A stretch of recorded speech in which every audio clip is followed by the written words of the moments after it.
All right, hello, welcome back to Adventures in Lollygagging. We're playing more Huckleberry today.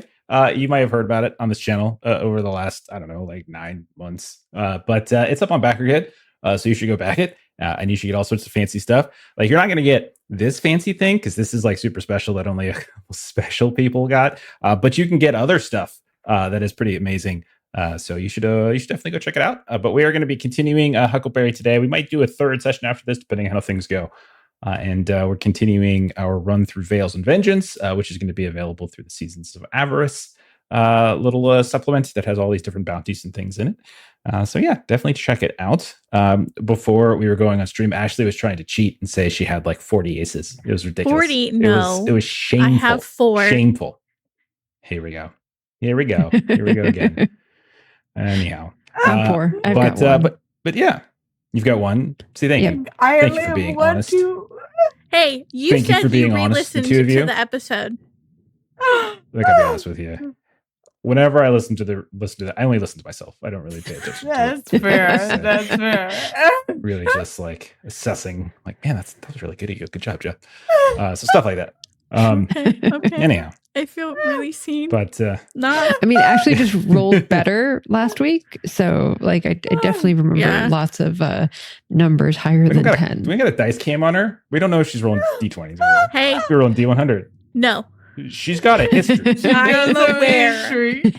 That's why I check what dice I need now. A photographed history.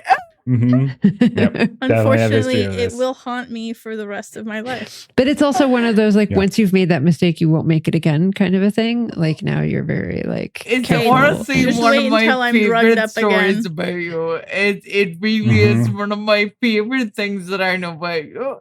Oh no! Absolutely ridiculous. That was Delta Green, right? You were rolling d20s and when you're supposed to roll d100s. Wasn't that so ridiculous? Yeah, that could have changed everything. It could have. I fucked up. It changed everything. Oh, Jesus. Anyhow, if you're watching this and you watched last week, you'll notice that Long is not here. That's because screw him. Honestly, right? I think that's fair. We can just kind of say that, right? We're allowed to say that. But yeah, Long can't make it. He's out having fun. So he's having a grand old time. So fuck him. Actually, let's hope he's not. He should be miserable without us. But he won't be. That's how I feel. Yeah. Okay. We all ready to get going? We got combat to get to. So let's get to. So last time around, you all took a bounty with the Guthrie family. You were specifically tasked with escorting them from their homestead in this kind of swampy area to the Delapoise, which is it's another family, like their rival family, up in a kind of a mountainish town called Pemberley Ridge.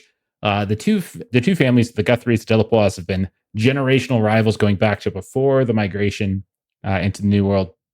And apparently that is all about to change as Silas Guthrie and Elsbeth Delapoire, who are trying to get married. And they're trying to like bury generational hatred and all that kind of stuff. So there's a marriage thing that's happening, and you all need to escort the groom's party, the Guthrie's party, to Pemberley Ridge. However, Dora Guthrie, who's like the matriarch of the Guthrie family, does not trust the patriarch of the Delapoise and believes that he's trying to assassinate her and the Guthries and all sorts of stuff. So they hired you as a neutral third party. So at the homestead, we spent a little time there. You met a bunch of other folks, Avery Hollister, who's like Eudora's right hand, Ione Guthrie, who is like a naturalist who loves swamp critters and stuff, John Guthrie. And John is not spelt Jon or John, by the way. It's spelled Jawn, as it should. He's a very loudmouth dude. Leander Guthrie, who is a self-proclaimed troubadour. Petra, that's Melissa's character, discovered this effigy that was hanging in the tree. The Guthrie said was connected to a group of people known as the Weeping Folk, who have an enclave somewhere in the deeper marshes, and they're very territorial, but they tend to leave people alone so long as they are in turn left alone. Then you got on the trail. On day one, you discovered it was mostly okay for most of the day until you found a stranger in the road named Cletus D. Who claimed to have been attacked while he was on the road to Pemberley Ridge because he's going there for an open wedding because anyone in the area can come. And he was supposed to meet his brother there. There was some debate about whether to leave him there, kill him, or bring him with you. And He was left behind. And then later that day, Iona, who had met the night before Petra, she fell over and broke her neck. At least that's what it seemed. But when Lullaby consulted her spirit, turns out that she felt a bite of something like that before dying. And Petra, Lena, you both discovered that there were 2 puncture marks behind her ear. Vix, Dora Vix. I'm going to start calling you Vix because there's a Eudora and a Dora. Yeah, so that's just fair. To keep them separated, I'm going to call you Vix. Vix, you discovered a pack of needles in one of the bags. So like you discovered first Silas was like rifling through some wagons. He said he was looking for medicine. And then later when you started looking into the bags and definitely not spending some of those aces that you claim to have now, you discovered some needles. Because I earned over. Here we go. And so then someone day 2 go came re-listen. Around. No, I didn't. Don't do that. Don't do that because you're probably right, but I don't want to be proved wrong. John, the loudmouth guy, found an odd plant in the morning that had sprouted overnight inside your camp. When he started to inspect it, the wind blew through it. Plants started shifting and twirling and making all these little drumming noises. And then suddenly that noise was echoed elsewhere in the swamp. Lullaby decided to wrench that plant free and take it. And that's what he did. And then you all continued on. And then later that day, John disappeared. And you all started searching for him. Vix, you backtracked a bit and you found him about a mile or so behind the caravan, hanging dead from a tree. His body had been utterly shredded into these long strips, like he was the head of a mop now. Flesh, organs, bone, all that kind of good stuff. Mom spaghetti. Eudora was it was definitely a spaghetti situation going on. Eudora was convinced that it was the work of the Delapois, and then offered you all a new job, doubling your pay if you would help her assassinate Phineas. You kind of resisted. You didn't really accept the gig, but you sort of trying to be polite and diplomatic about it, but you never really truly embraced it. And then that's when the caravan came across some figures that were perched along the side of the road. That's like the swampy path you've been on. And it looked like there were mounds of like swamp matter, and each of them had these twines and branches, not unlike the effigy that Petra had discovered. And you've seen others along the way, I should also note. And they were kind of humanoid, and each of them had this like bark mask, and they were all sort of set in these weird positions as if they were like observing travelers as the travelers passed through them. Then drums started to sound in the distance in the swamp. You all deliberated quite some time while the drums were playing. And then a bunch of horses started rearing up and tumbling down. Avery's went down, Cedars went down. And they weren't dead, but they're like kind of catatonic. And then moments later at the front of the caravan, Lena, you spotted a figure moving through the brush and then through those different mounds in front of you. And they were carrying what looked like a blowgun and some needles. And just to remind you of what they look like, let me go ahead and put this up. So if you want to see what it looks like, I love the art. I'm sorry. And they were kind of getting ready to shoot. Like they were bringing like the blow dart, the gun to their mouth, and they were getting ready to shoot at you, Lena. Okay, so that's where we ended up. All right, so we're going into some scrapes. So you know, we're also going to talk about a couple things. We're also going to welcome Raiders from Tales of Myth and Mayhem. Awesome. Thank you, Mark. I hope you had a good sesh. Yeah. All right. You got some complication bits, and we got some helping us bits. I'm using them right away. Of course you did. Mark always gives them to you. I know exactly how I'm using them too. Do we forget to tell you every session that Mark always gives you complication bits? Did we forget that sometimes? Okay. Unfortunately, there's no rule for how we use these for players, but there are rules for how we use these for trail bosses. So, convenient. Maybe we should just funnel the other ones to me too while we're at it. Okay. I don't know about that. All right. Get a little music going here. All right. So just to quickly set the scene.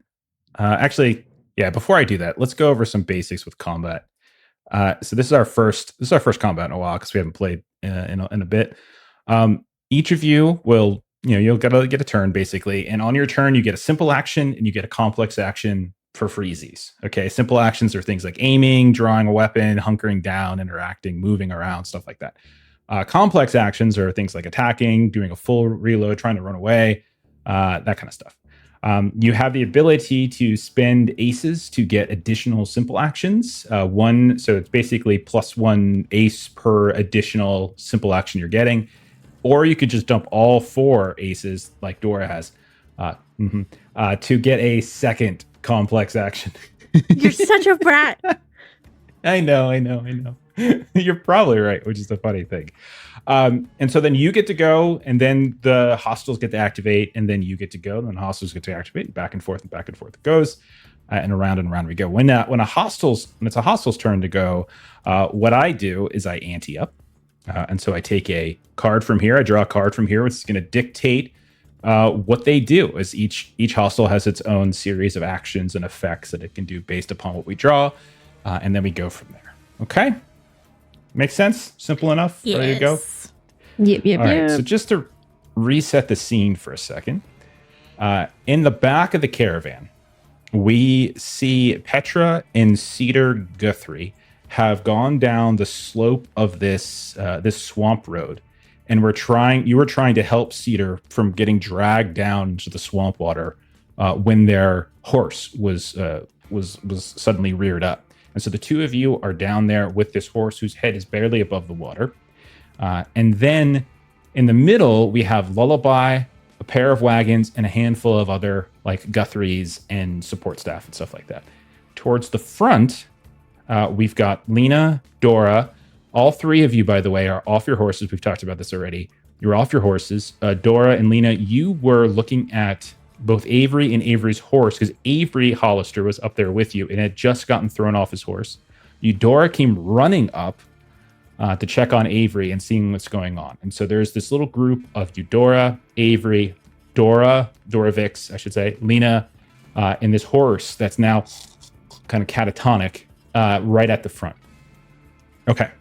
So, and then Lena, it is your turn. As you see at medium range in front of you, like kind of interspersed between some of those decorative mounds along the side of the road, you can barely see this figure just kind of perching up, and they're holding this blow dart, and they're about to fire.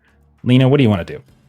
So in the combat, I get a complex and a simple action. But one of my traits, my flash trait, is fast reflexes, which is an additional simple action. Costs 1 less is during your first turn of a scrape. So, can I activate that and have 2 simple actions? Absolutely. Let's do it. What are your two simple actions? I did say to all of them, they get to decide whatever lets them sleep at night, whether they actually had, weapons strong. My first simple action is to draw my Lionheart Make Iron. My second simple action is to move and close the distance from medium range to short range. Okay, and you do. So you pull the gun out and you start kind of charging forward along the swamp. It's not swamp. You're not in the swamp. You are up on the road. So you're just moving along this kind of soggy ground, but it's still something that you've been trotting. So you move a little bit closer.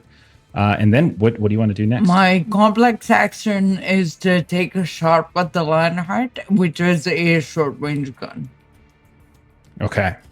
And these all have they have a trait called a snake in the grass, which means while they are in nature, in this swampy area is nature, all attacks, I think it's outside of at hand, are busted because it's kind of hard to see them. They almost blend in perfectly with all these. You couldn't even tell it was a real person at first. It looked almost like it was just one of these mounds. Okay. So you're going to suffer a bust. This is called snake in the grass. Oh, joke. Okay. Is that long guns plus dex, or what do you want? I think it's grit for long guns. Long guns and grit. Pretty okay. Remind me how to do a bust is? Bust is just you lower your die. I think it is the both dies or just the largest. That's what I just the largest of the two. That's what I was wondering. So my long guns come down. My grit comes down. Okay. Give it a rip. Okey-doke. DC is 45. That's a 12. Okay, 12 is a success. Okay. And you have and you go 2 over, which means you can either sleeve an ace to keep it for later. You could try to sweeten the pot and do something else with it. It's kind of up to you. So you're gonna shoot. So what do you want to do with that ace? So I actually get another ace because of my disposition, which is justified. If you attack on the same turn that you draw a beggar and you were dealt an additional ace on the success. Okay, so you've got 2 aces. 2 aces. Can I use one of them to sweeten the pot and increase my damage? Yeah, you could. So if you want to, you can do automatically you're going to do your normal damage. But then if you wanted to sweeten the pot and deal your critical on top of it, you can use one of your aces to do that. So hell yes, that would be together. Awesome. So that's 6 plus 3. So 9 points of damage. Okay, so you pull the gun out. You come charging away from that mass of Horse, Avery, Eudora, Vix. You pull the gun out. You fire. And you can see like one of the branches of the arms of this mound snaps as the bullet goes right through it, and it catches this figure like right in the chest. You hear, but they do not fall. Okay, that's my whole turn. Thank you. And you're sleeving the other one. I'm sleeving the other one. Thanks. So now I have 2 aces. All right, excellent. All right, so then this one I think is going to go ahead and activate. So it's my turn, Trail Boss's turn. So I'm going to essentially activate this figure in front of you. And they had been getting ready to fire, to shoot one of these darts at you. But now that you've seen it, you've clearly seen it chase forward and shot it. We'll see what it does, because it was kind of stealthy, being like a little bit careful. It's maybe one of the things that has been shooting some of these needles at the horses. All right, so here we go. I got my deck. It's a heart. And it is a king of hearts, in fact. So this is extra bad. So whenever you draw, when you're on the trail boss side, the suit matters. The suit will determine what you do. But then also this, like whether or not it's a face card or regular card, regular numerical card will also have an effect as well. Okay. So as you shoot them, their arm kind of flies back. And they were getting ready to bring the blowgun to their mouth to fire. But instead of doing that, they just bring up their other hand and they put it to their mouth. And you hear this like croaking sound kind of come out from beneath their fist. This is going to target a maverick within medium range. I think it makes sense for it to be Lena. You need to make a spirit save. Excuse me. Okay. So check your spirit die and then roll your weird die along with it. Okay. Spirit, and my spirit's a D6, spirit's a D10. Nice. Roll that. Right. That is a 14. A 14 is phenomenal. That is a save. You don't get aces on saves. So this is success. You kind of feel this strange sort of like sensation begin to wash over you, almost like the air around you begins to thicken in some way, like the humidity somehow gets even thicker and thicker, but you're able to shake it off as the sweat pours down from your forehead, and the burning in your eyes kind of catches you and brings you back to reality. Okay, so that's their turn. Dora, do you want to go next, I think? Or it could be Petra too, but Dora, you're up here. Guns are firing. You're hearing the sounds of screams from behind you, because it sounds like it's not just the front of the caravan it's suffering an attack. It sounds like elsewhere.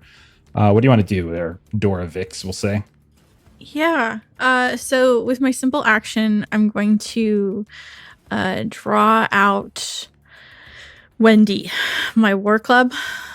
And I don't think I can engage them right now, can I, without moving up? You have all of those amazing amounts of aces. True. So you could spend an ace to get an extra simple action and effectively close in. So yeah, you can do your normal movement. Let's do that. I'll spend an ace to move in. You close in on them. I close in with Wendy, and then I am going to swing. Okay. All right. Go for it. Let's see. Oh, I didn't think to check what type of die I need to swing for Wendy. Probably a D20. D100. No. You're funny. Is Steven there? Is that athletics or brawl or? It should be brawl. That's Brawl. most melee big irons. Okay. That's the skill, and it should probably be grit. I would think. That's default for melee. Okay, sweet. D12 and a D10. Yeah. I got an 11 and an 8. That's a 19. Yeah. Okay. So that is that's a fail because you needed a 45. Oh my god. No, that's a success, and you've got 4 raises on top of that. Holy shit. So that's so. and you already have, but you're already sitting on 3 aces, so you're not going to be able to pocket them. Now, there is one thing we should mention, and this is on the throw this at you. One of the things you can do with aces is that you can increase your weird die by just isn't that right? You can just dump. Yeah. You can dump 4. Dump all 4s. Like you just got 4. Do you want to? And you already you're still sitting on 3. So yeah, I'd like to dump all 4 to decrease or increase or decrease my weird die. Decrease. It's increase your weird die. Higher is better. Perfect. Yeah. And then so I can spend also an ace to boost critical, right? Or no? I'm thinking of. You can spend an ace to sweeten, which effectively would do the same thing that Lena just did. Okay, so I would also like to sweeten the pot then. Okay. What's the total damage that you're doing then? So my base damage is 7, critical is 4. So okay, 11 describe damage. Describe how you take this figure out. So she whips out Wendy with a flourish, and you all have seen her before. She's got Dora Vix has this like beautiful red kind of scarf that she has tied at the base of it, and it's dirty and gross at this point because of how many people she's killed. And she just kind of swings like she's trying to use a scythe to hack grass, and she just kind of like clips up and into their hip. Okay, and you just hear, you hear the crunch of bone, and then you see them fall limp to the ground. Their needles, their blowgun just go scattering across. And as you watch the blowgun scatter across the muddy road, you can see coming from behind one of those mounds, those figure mounds, there is a series of like kind of broken branch antlers that is peering out and is getting ready to fire. As it is now my turn, and I'm activating a different one of my hostiles. Okay, this is an ace. That sucks. Let's see. What happens when you get an ace again? You set it aside, then you ante up again. And if it's an ace or joker, you set it aside again. You continue this process until an effect or attack is drawn. And then the targeted Mav, so this case probably Dora, gets a number of sleeve aces for each ace. So Ashley, queen of all aces, gets another effing ace. Hey, it's ace for Ashley. Okay. Hey. Fuck yeah, bitches. It is a 9 of hearts. So you get these benefits before rolling the save. So give yourself another ace. And then after that, you also you hear the sounds of like wind go past you, like maybe something was just fired at you, but missed. But then you hear that croaking sound once more. But this time it's targeting at you. And again, you start to feel the air around you just begin to thicken. So I need a spirit save from you, please. Okay, and my dice is a D12 for that now. And then I have an 8 for spirit. Okay. So 6.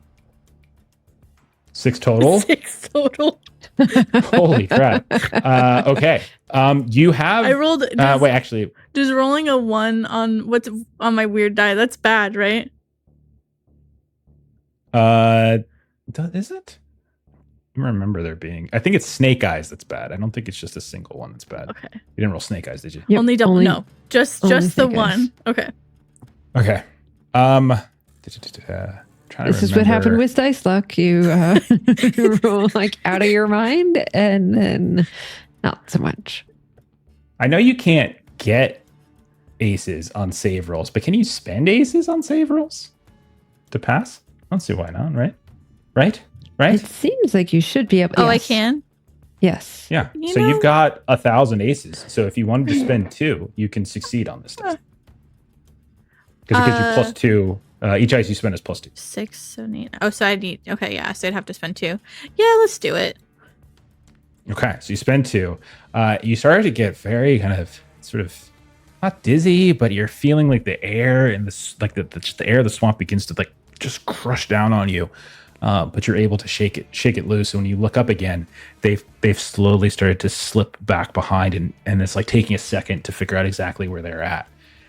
Meanwhile, in the back of the caravan, where Petra, you've managed to get Cedar up before she gets dragged down into the swamp muck. The head of the horse is just barely above the water, and they're alive. You can tell that these horses are alive. They're not dead, but they seem like catatonic or paralyzed in some way. But right as you're trying to kind of help Cedar up, and you're trying to help the horse as well, you watch as like Cedar is like, thank you so much, and then she starts to fall, and you can see like her eyes just roll back in her head, and she just slams back against the slope. And when you look back look back to your right, you can see, much like the night before, there's a figure that's about, we'll say medium range again. So it's about maybe 30 yards or so, something like that, a little bit further. And you can see them sort of peeking out from behind some kind of tree, like this that's coming up out of the water. And it looks not unlike the effigy that you found. And you can see that they are loading a dart into this blowgun as if they're about to fire again. Petra, what do you want to do? So Petra is going to use her simple action to draw her bow that she kind of had on her back. And then she is going to use her complex action to shoot an arrow at this figure that is in medium range, which is the range of her bow.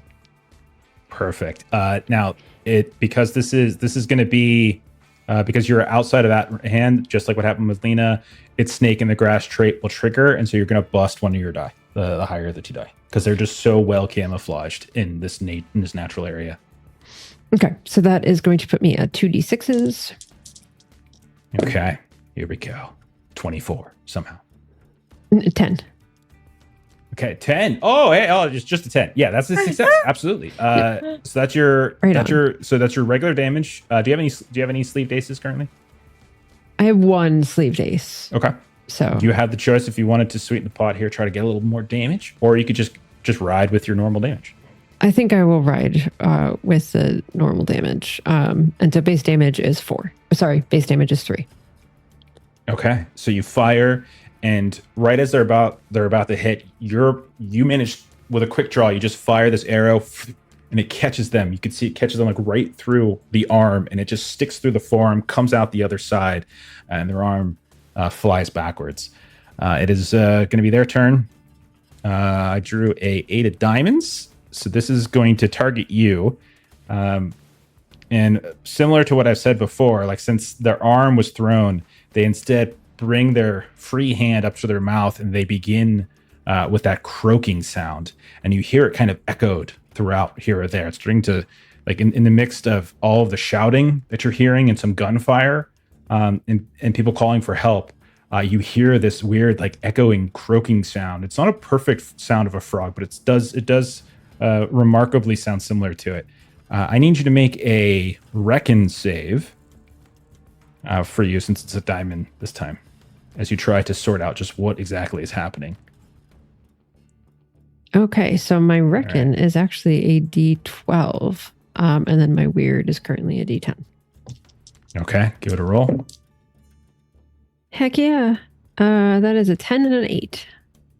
Okay. Yes. You, as you're hearing this like echoing, this cacophony of it, you look up and you can see like there is one of the other Guthries, Cordelia, this like tall, slender woman who's up on the ridge, like she was coming to help you. She looks nothing like the other Guthries.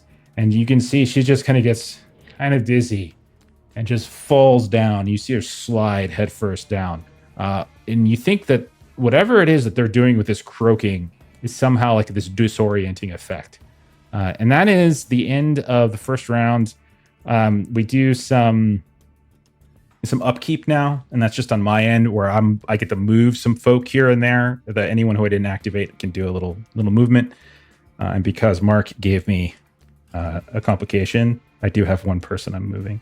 As we see Petra, as you see wading through the water, like it just looks like a bit like almost looks like antlers that are just like wading through the water. And as like the antlers get closer, they just suddenly stand up, and you can see there's another person, again, about medium range away, who just comes up from the brackish water and is loading up what looks like another one of these blowguns. As that is my complication. Thank you, Mark. Top of the round. Who wants to go? Do I still have the guy in front of me? No, Dora took out the one, but there is a second one that you can see that is like taking Vix into her sights. Meanwhile, like Eudora is down on the ground and she's like tending to Avery. As Avery, if you recall, kind of the horse nearly rolled on him, but not completely. Yeah. So Lena, you do see one out in front, but you also hear the sounds of panic behind you. I'm gonna move up. Use my simple action to move to short range. Okay. And take a shot with Lionheart. Okay. Don't forget that if you wanted to do like a simple action to get a raise or something like that to counterbalance, it's like the bust from its snake in the grass. You can always spend an ace to get an extra simple action if you wanted. Oh, actually, yeah, I didn't. I forgot that was an option. I would love to do that. Okay, perfect. So you raises are applied before busts. So you've got your normal long guns plus a grit. So you would raise one of those die, and then you would bring one back down. Does that matter which one? The raise goes for the lower dice. When you do a raise, it's always the smaller of the two dice first, and when you do a bust, it's always decreasing the larger of the two dice. Okay, so I end up with the D12 and a D10 either way. Okay. So that's what I'm gonna. That is a 16. Okay, 16 is definitely a hit. You got three raises. What are you looking to do here? Can I use one to sweeten the pot and for extra damage? And add my critical, so that's 6 plus 3 again. It's 9 more damage. Okay, got it. Okay. And so you see them about like they're doing that croaking thing, and then they're pulling the blowgun back to their mouth to target Vix, but you manage to shoot fire like through the head of the fake creature. You can't quite see the person, but you can see the blow dart, and so you just kind of aim through the head of one of these mounds, and you just and you see like the blowgun go rattling down to the ground. Okay, so you've got sleeve the other two.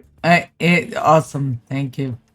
All right, got it. All right, so they're gonna go next. I got another face card. I've drawn all the face cards.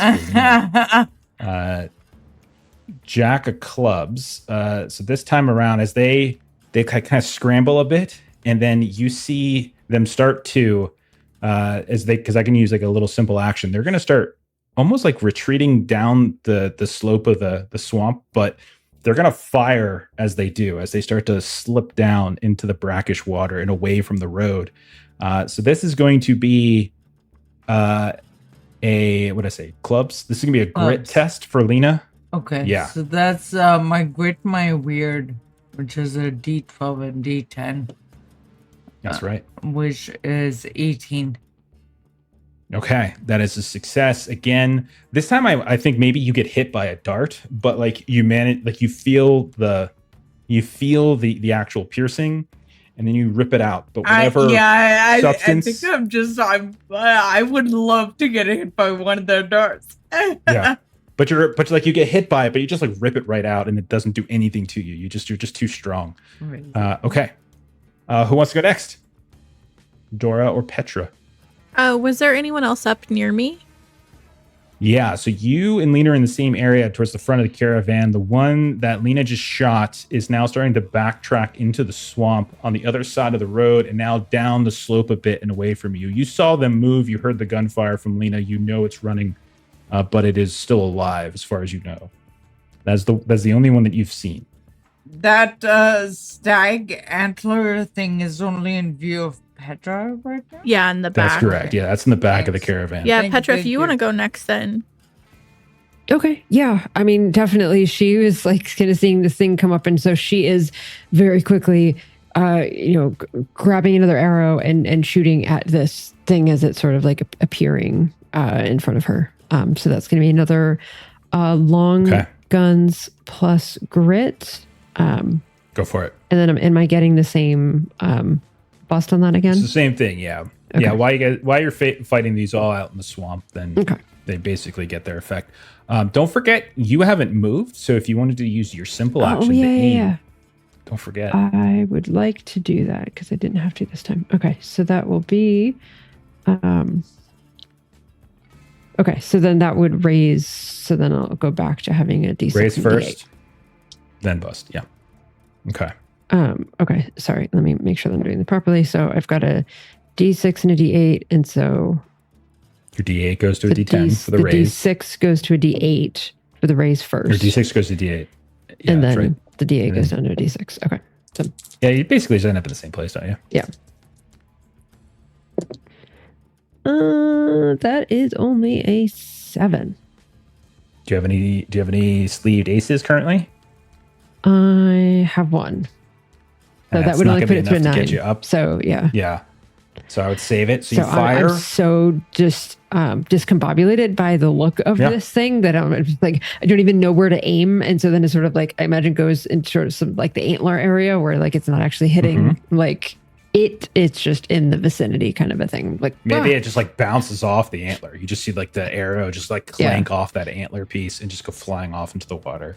And then I'm gonna obviously activate them to do something back. It's a 9 of diamonds. So it's another reckon test for you, as the croaking becomes even louder this time. All right, I like reckon. You don't even see where it's coming from specifically, and then you realize like half their head is up out of the water, and you see these little bubbles coming out from the water where it's happening. No, that's a 5. That's a 5. You fail. Oh okay. Yeah. Okay. You so this is going to be you failed. Sir, man, Ashley and I are using up all the good rules. I know. I was gonna be Brett and say like, man, I wonder where the dice roll is because the dice block because it's not over here. So it's a minor injury, and you were afflicted with yellow, the element yellow, D8.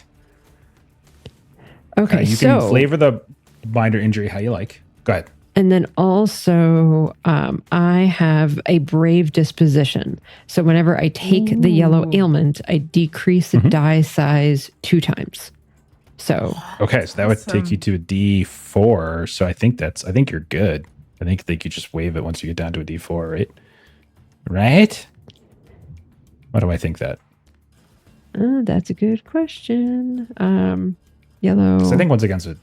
Okay. What do you think the injury is? So you didn't get like shot at, but this strange, like almost kind of mesmerizing croaking sound is like causing the air around you just to get thicker and thicker. So what do you think it is? Do you think it's like a popped eardrum? What do you think? Yeah. I would say that like maybe like one of my ears is like bleeding or something. Or just I just have an awful headache. Okay, yeah, it's just a minor, so yeah, that could be it. Yeah, I would say it's a headache. And quick clarification: D4 does stay, so I have yellow D4. It does. Yeah. Okay. Good deal. And you had a minor injury from the last session too, from falling out of the tree. Don't forget a bruised tailbone. Yep. Okay. All right. That is your turn, Dora. Dora Vix. You are up here, and you hear the sounds of the gunshot where Lena basically blows the head off of one of these mounds, these displays, hits the figure, that was about to shoot at you, who starts to backtrack into the swamp, but still fires at Lena. When you look back towards where Lena is standing, shooting the gun, you look and you see you can see Eudora Guthrie, who is standing over Avery, is like grabbing her neck. And she's like, "Hey, Rockin', everything so." And she's just kind of, it looks like she's about to fall. What do you want to do, Dora? Oh, is there a way for I can tell where she was shot from? You could. It's interesting. Like maybe like a bushcraft. Okay. Or skullduggery or something. Oh yeah, I'm just trying to see if this would be more of like a simple. I think maybe we can call this a simple action if you want. Maybe I don't know because it's going to require you to. Yeah. Okay, so let's do a. So if you want to use your simple action to try to like see where she might have like what might be threatening her, we'll go bushcraft. Reckon maybe. Okay. So D66. I can do that. Okay. 4, 5, 6, 7. You got all those aces. Oh, I spent them. I got 1. Okay. You spent all of them? No, you still had 3. I thought you still had a couple. I blew through them. Right. You look around and there's chaos behind you. Like you can see back towards where the wagons are.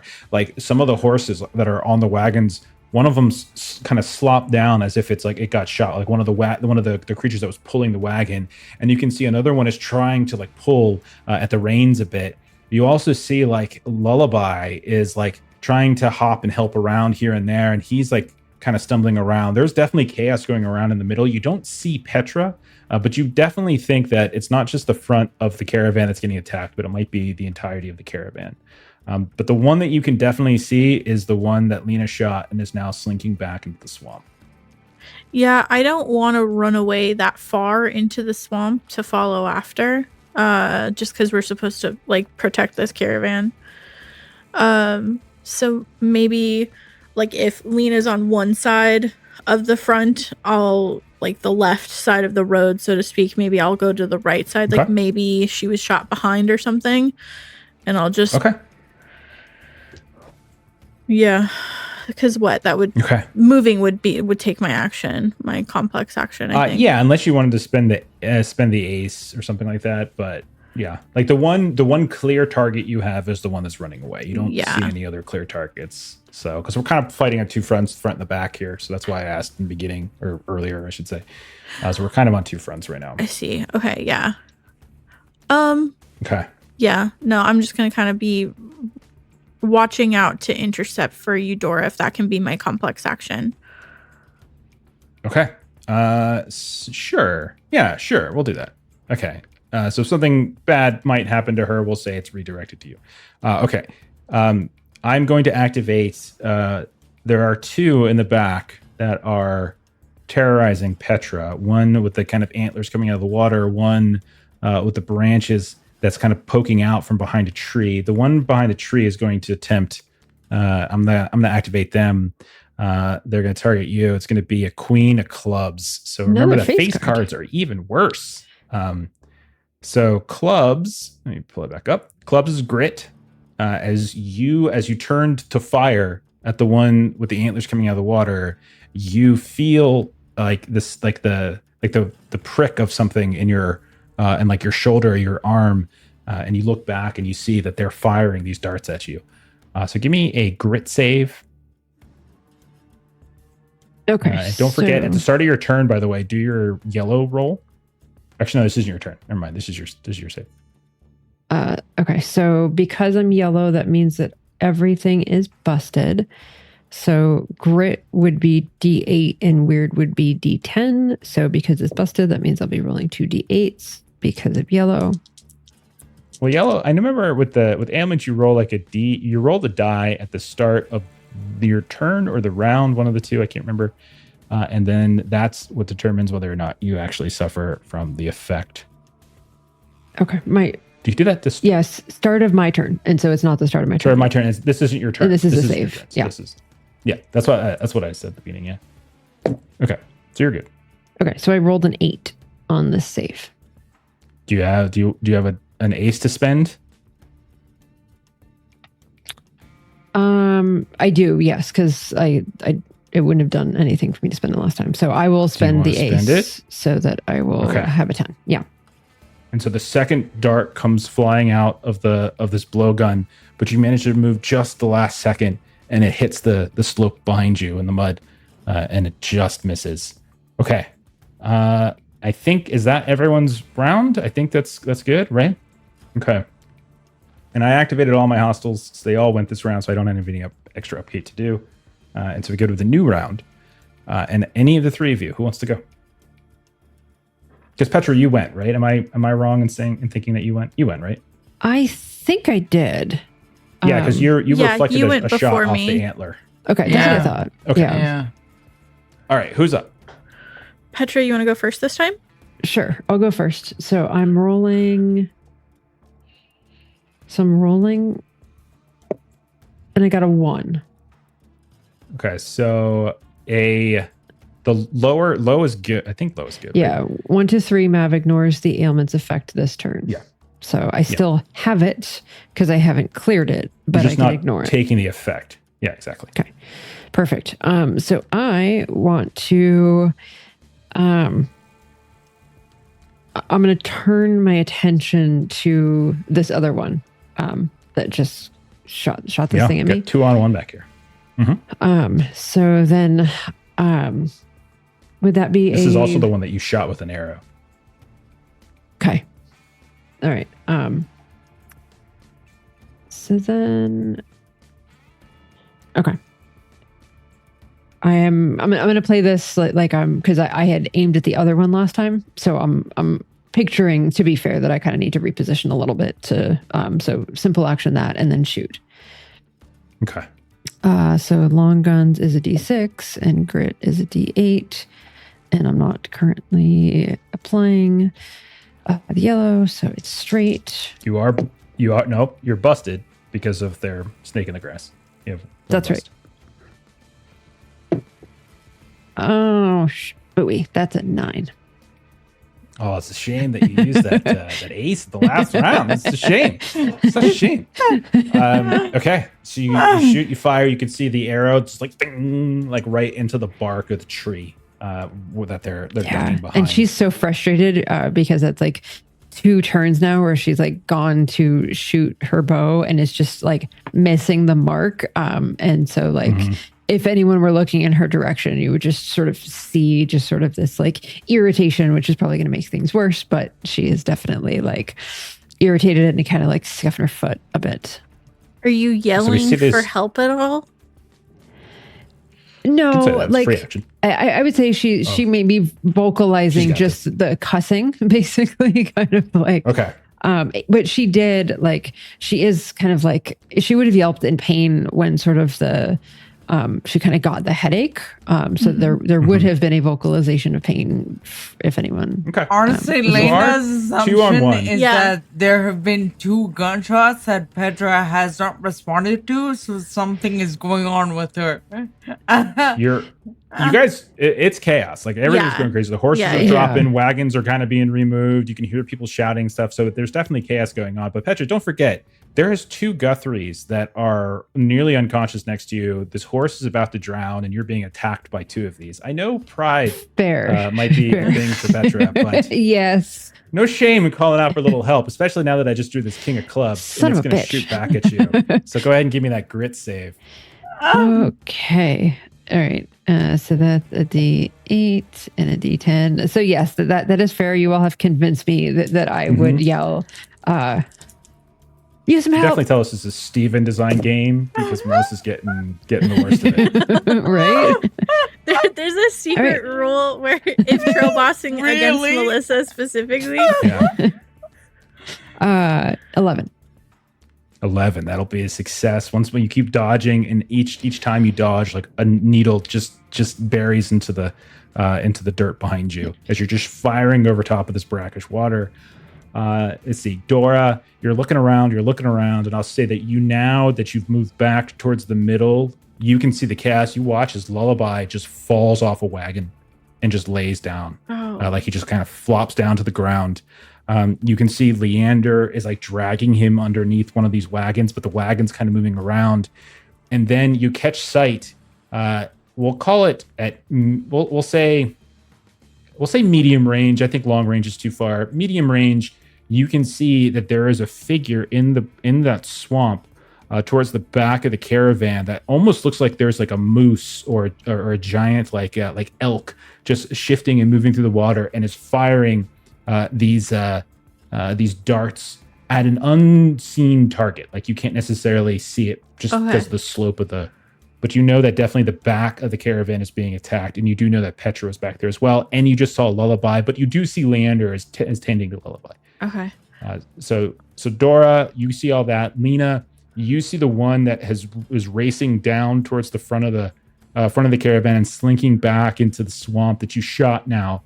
So that's the one that you have your eyes on. So either of you, what would you like to do? I'd like. Do you want to go? Go ahead. Dora's gonna call out to Lena. Lena, darling, you better watch to the front. I'm gonna check on Petra. And how many actions would you say it would take me to get into combat with that big bitch in the back? The one that's got the big antlers cool and stuff. Antlers. You would need to. They're medium range away from you. So you would probably need 2 simple actions to get to them in melee. Okay, I would like to spend my last ace to get in to attack range with this guy. So you just slide down. We watch as like Dora slides down the embankment of this swampy road, and then you start splashing through the brackish water. The antlers suddenly turn in your direction. You can't see eyes, but you could definitely see like this bark mask is kind of like covering it, but there's definitely a bit of surprise. And so Dora, you're out in the water. You look over to your shoulder and you can see there is Petra just firing arrows as she's like leaning her back against the incline of this embankment. So yeah, swing away. Okay, so that is a D12 cool looking entrance and a D10. Mm-hmm. And so just to clarify for everybody, because Dora is attacking at hand, their snake in the grass does not trigger. It's only for people who are attacking at range. Yes. And I only have at-hand weapons. I don't have any range anymore. Okay. So, 7, 15. 15. Okay, 15 is a hit with 2 raises. What do you want to do here? So I would like to sweeten the pot with 1. Okay. So you can do, so what's your total damage? So 11. Okay. You come up and you see like you hit I have to use both of my aces to sweeten the pot with my, because I don't have a fast weapon, right? Because it's not fast. If it's not fast, then it's 2. Okay. So yeah, you would need to spend bloodthirsty, imposing bleeding costs. No, that's your disposition. My weapon is, so Wendy is bladed. She does inflict bleeding, and the damage is slicing damage. But I think slicing fast damage is where it's so it's 2 aces to sweeten the plot and also apply crit damage. 1 if it's a fast weapon. It's not hammering? No, because isn't a club? Isn't Wendy a club? The normal type is hammering, but my mod changes it to slicing damage. Okay. Yeah.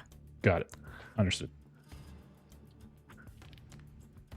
And so then, bloodthirsty, imposing bleeding costs or cost 1 ace instead of 2 whenever you spill blood. That's your bloodthirsty disposition. That's not what you're talking about, is it?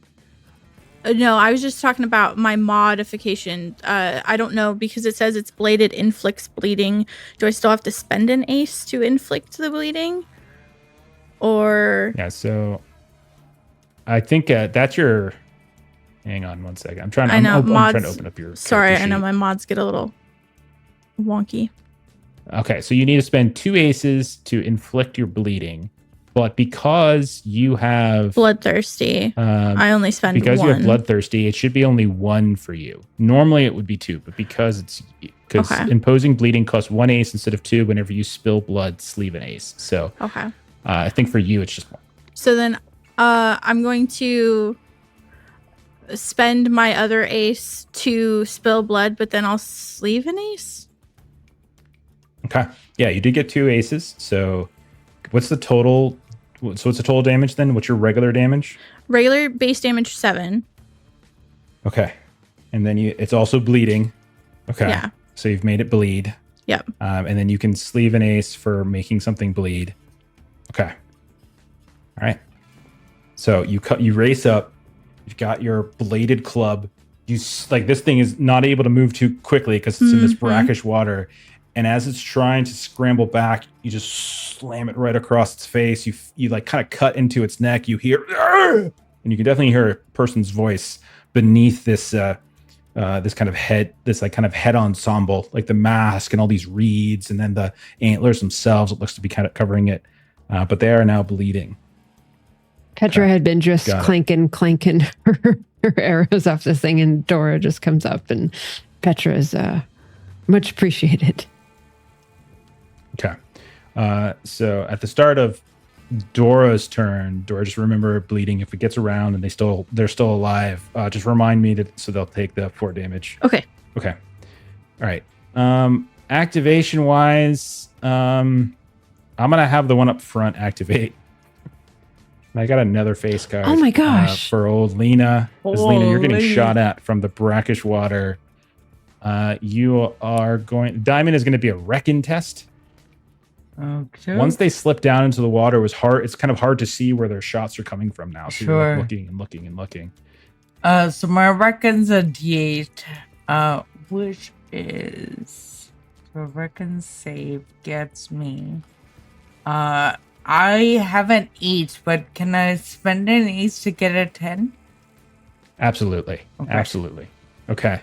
And so like you're looking, and then like you hear the sounds for a second of like just something flying through there, like a bug, and you turn and we watch like in slow motion as the dart just goes right past your eye, and you look back and you see the figure right there in this series of reeds, but it's actually not reeds. It's just their getup, like these like shoulder affectations coming out that they're hiding behind, and you know exactly where they're at.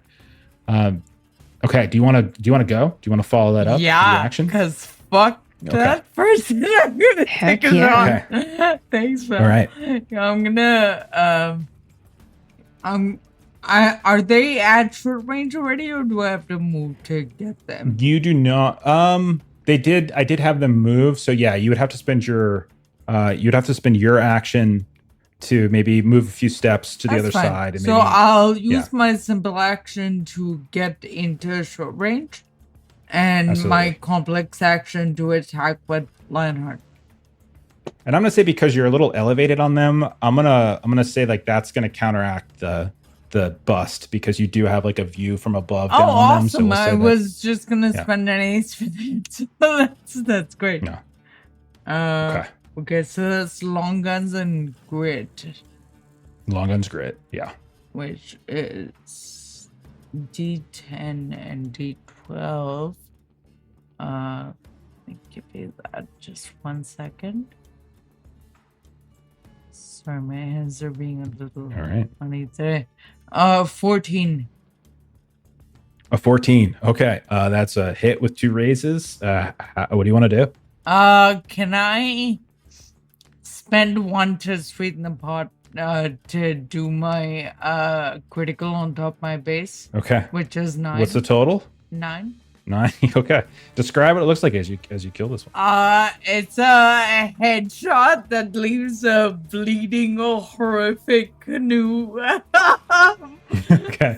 So like the cracked mask, and then behind it you see like the cracked skull and blood coming out, and they just fall forward, and now like they're just kind of like floating briefly in that brackish water, blood just pouring out from their cracked head.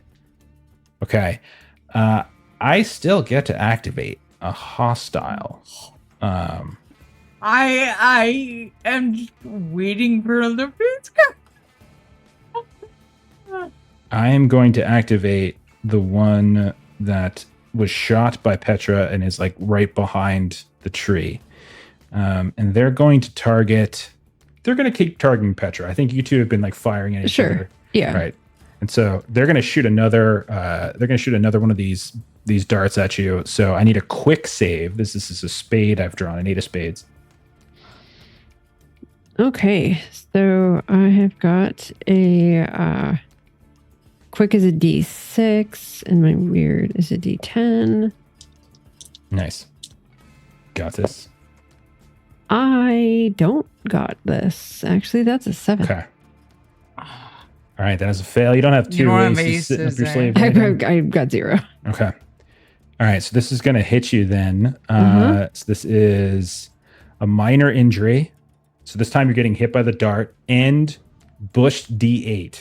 As you kind of just feel this, something like it catches you like right in the neck, maybe right near the jugular, and you immediately feel this drowsiness start to overtake you. So bush D8 and a minor injury. Oh dear. So I'm going to say that I've got it's a shoulder tear or something. Sure. Yeah. Because like maybe you try to move, but your arm gets caught up in like the string of your bow, and you just kind of feel this tearing. And okay, and you're bush D8. Fantastic. They've gone. All right, so now it's then back. I think it's Petra because both Dora and Lena have gone.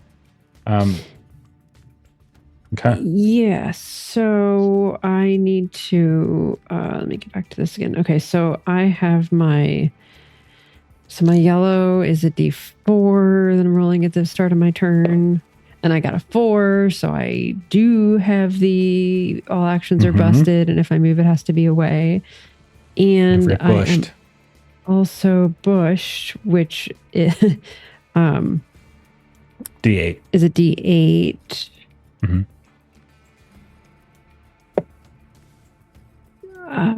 And it's the same deal. It's 1 to 3 is good. Everything above. okay. Yeah, I rolled another 4. So okay. So all your double saves busted. are busted. That's not going to. Oh, saves are busted and actions are busted. Okay. Right. So. Oh fuck. And I increase all injuries that I receive in this round. Well, screw that. I'm just not going to receive injuries, and then I'll be fine. So that's there. the spirit. Hell yes. There you go. You do see Dora has come now and is now in this like brackish, swampy water, just meleeing the shit out of this one that's got those weird antlers. You're still getting shot at. You hear the sounds of gunfire. Your 2 Guthrie friends next to you are, you think, unconscious, laying on the slope of this swampy road, but you don't think either of them are dead. What do you want to do, Petra? So this is probably not the wise thing to do, but I'm going to play it that because I got this shoulder tear with the last one, that I am not going to try to use my bow this time, that I'm going to switch to knife for this time, just to give my shoulder a little bit to kind of come back. Okay. So I'm going to do my simple action to swap weapon to draw my knife. And then I'm going to throw the knife. Oh, you're going to throw. I was going to say. And what range do you need to be to throw? Medium if it's thrown because it's balanced. Okay, you're good. Okay. I was asking. Yeah. Because you are at medium. Okay. Yep. And this is the one that is fast. So then I can use either grit or quick. I'm still going to use grit. Okay, so I'm going to start this clean and then walk through it. So I've got grit is D8 and athletics is D8, which is what it is for throwing it. But do you have any raises? I don't have any aces. Okay. So it's double busted. There's nothing that so to be basically you would drop you're doing 2d6s. Okay. Because you drop the first one down from the snake in the grass and the second one down from yellow. Okay. Yeah. I got this. Yeah, just roll 2 5s. I don't got this. Roll this 8. No. Okay, you throw and just right next to where you where you put the arrow into the bark of the tree, the knife, stabs in as well. Okay, and then I'm gonna. By the way, activate. just to throw out a rule of the game, that something that someone that has a sleeved ace can do is they can assist someone else, so they can raise another Mav's next skill check. If someone had aces and were so inclined to Everyone's do it, taken the Jeremy approach to play. Wanted to point out the rules of the system allow for that kind of support. I'm going to activate Antler Boy, who's going to start to back away from Dora Vix at this point with their simple action. They're not going to get that far, but then they're going to turn around, and I draw a Queen of Diamonds. So this is against you, Dora. This is going to be a reckon test. As you see them kind of pull up what looks like what looks like this blow dart, but at the same time you start hearing like on either side of like partly from the right ear, partly from the left, and it kind of goes back and forth. This croaking sound just kind of attacks your ears. And oh man, we gotta be close to the end of base cards now, right? You are. You guys are doing great. You got 2 dead. One's bleeding and very hurt. One's got an arrow in their arm. 11, Jeff. You're doing pretty good. An 11. Okay, so an 11 is a success. You managed to again shake it off. They're just trying to disorient you once more. You hear the sounds of splashing. You look off, and you can see that there's like these like little like clusters of like reeds and bushes that are kind of fleeing back. It almost looks like they're backing away to some degree, but this one's still within range of you. Okay, anyone not gone? I think everyone's gone this round. Dora, you rushed in. Petra, you just went through your knife threw and my knife into started the water. this off. Okay, we come to a new round. Dora, do you want to go first so we can remember to do the bleed? Yes, please. Okay, blood in the water, but they are still up. But you can tell that they are moving very slowly away from you, the one with the antlers on their head. Okay, cool. Yeah, They're short range, we'll say. Would like to hack at him again. Them. Okay, so we'll say simple action, trudge, and then swing down with your complex. 12, 8, 10, it's a blue. Okay. 12. 12 Nice. is a hit with a success. I will tell you, save your ace, especially because this one's literally on the verge of death as it is. So just describe what it looks like as you chase them down and kill them. Yeah, so Dora's just kind of stomping through this swampy water, and with a little bit of a hop, because this is she loves fighting. This is great for her. She just kind of brings this axe down and just boom, right into the back of this person as they're trying to leave. And you just see you just hear the sounds of like a spine just as if you've caught them right in the back of the neck, and like something bursts out their throat and they fall down into the water. And as a leech, Dora loves blood. And so this is more of like a thematic thing. I'm not actually going to activate my leech trait yet, but she'll take her hand and wipe it off the bottom of her axe, and she'll lick it up in her hand as she turns and smiles at Petra. Yes. Okay. I'm going to say with Dora, like out in the open, having just killed one, I'm activating my hostile. I'm activating the one that's behind the tree that's been fighting with Petra. I'm going to have them target you, Dora. You're out in the open. That makes sense. Out, yeah. And it's going to be a 7 of spades. So this is going to be a quick, as they just turn, you're wide open. And so they just turn and they start to fire. And then you see them again start to drift backwards as if they're pulling back from this attack. But it's going to be a quick save for you first, Dora. Okay, quick. Okay, so I have D10 and quick. What skill do you want for that? Or no, quick. that's just So my it's weird quick die. and weird. It's a save. Yeah. I need my 12. Just roll D100. No. Stop trying to make me have more of a reputation. 13.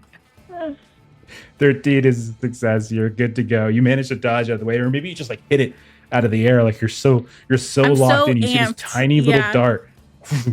Just knock it right down like Aragorn in Lord of the Rings. Let's just throw the thing out of the way and splash it down into the water. Why don't you come play?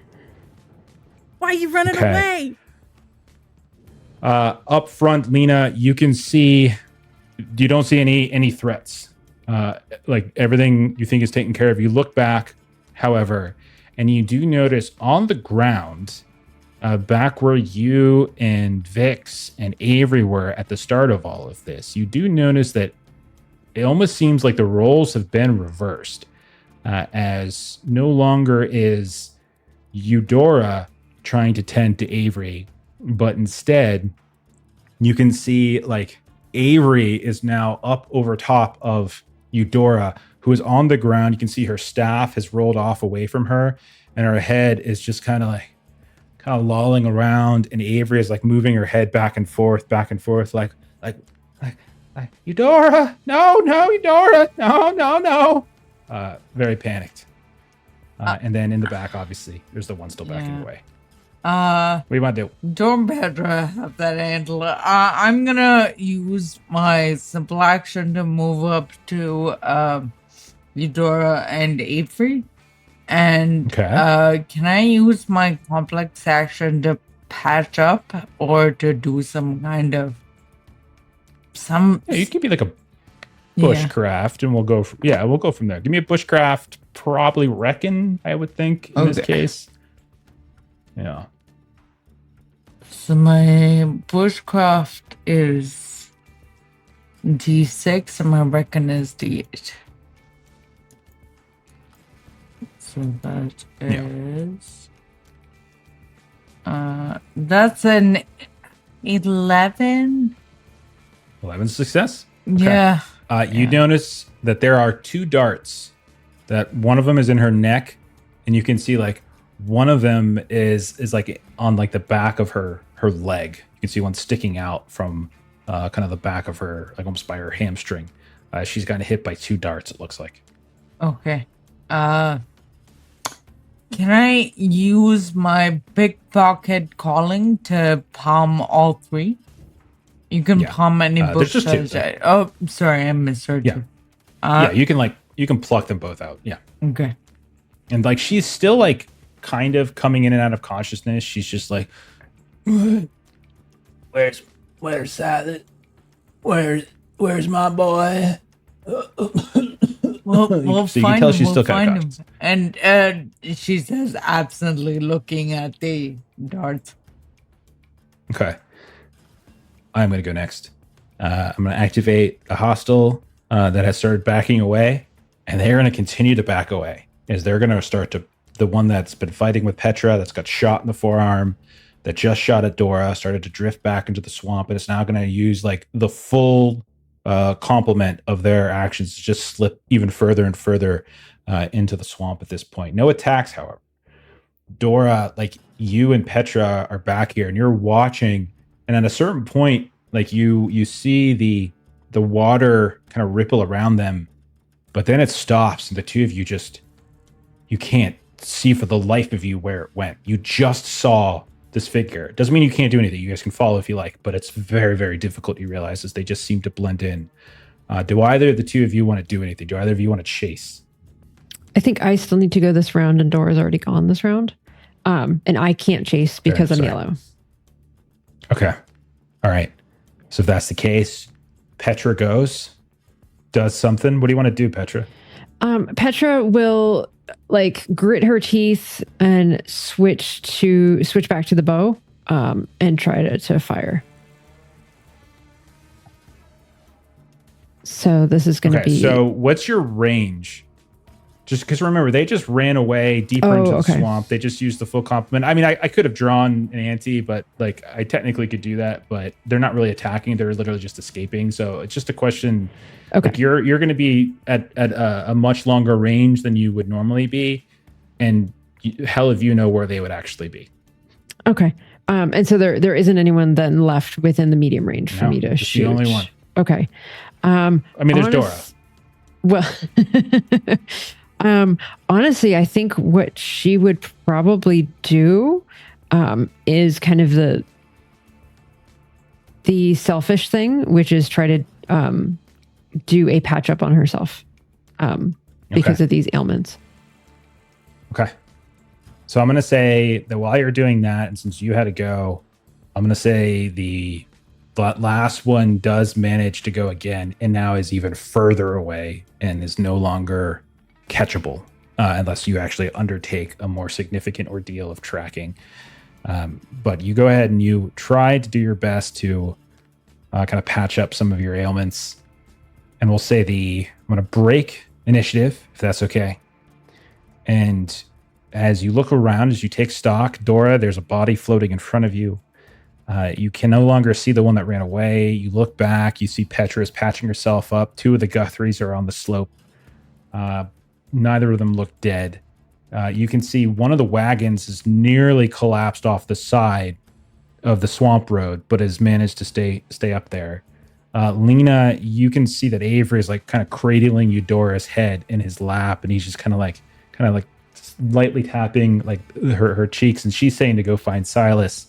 And Lena, when you look up, you can see there's a handful of Guthries that are laying in the ground. You can see there's Lullaby on the ground. You can see there's Leander that's got like Lullaby drawn to him.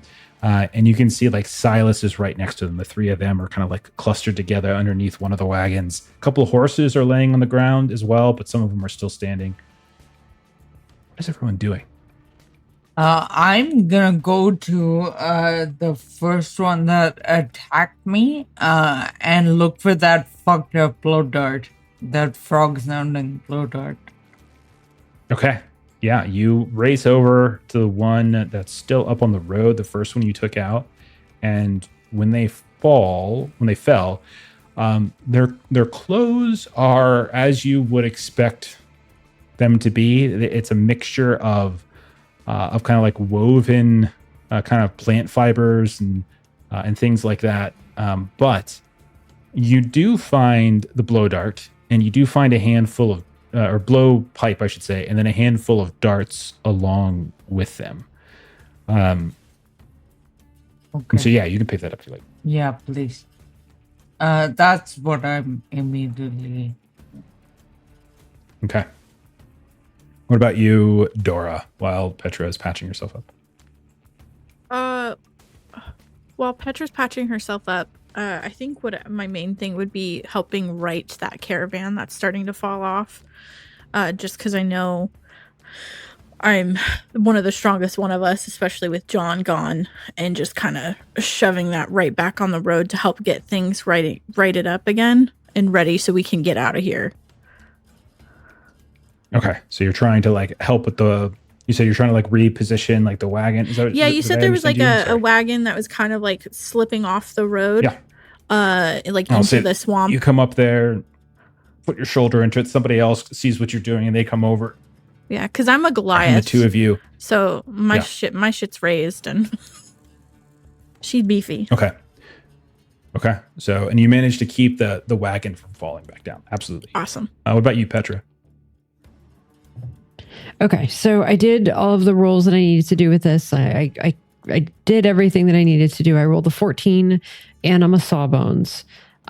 So I sleeved 1 ace, I sweetened the pot, and I basically got rid of all of my ailments because as a sawbones, I can take it down 2 die steps instead of 1. And then because I had the ace to spend, so I cleared both yellow and bushed. So I am feeling better. Feeling better. You still got your 3 minor injuries. So you're filled up all 3 of your minor injury slots. So now the next ones you're going to get are moderate or higher. Yep. So you're still dealing with some stuff, but at least the ailments have gone away.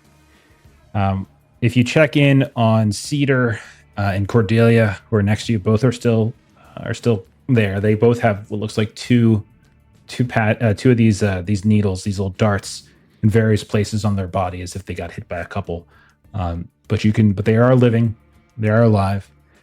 Moving around the camp, you do notice that they're like some of the horses just will not get up whatsoever. Like they're just completely and utterly like catatonic, paralyzed, sleeping. It's hard to tell. There are a handful of Guthries that had a similar effect to what happened to Eudora and Cedar and Cordelia. And with some attention, you can kind of like splash some water on their face. You can even see like at one point, Avery like pulls out this little clay pot and he starts just sort of very gently like trying to get Eudora to drink from it. And that seems to brighten her, and like she like seems to come back to consciousness pretty fast, and she suddenly is regaining some of her charm.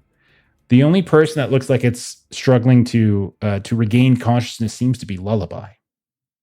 And when you go to check on Lullaby, you realize he's got like half a dozen darts in him.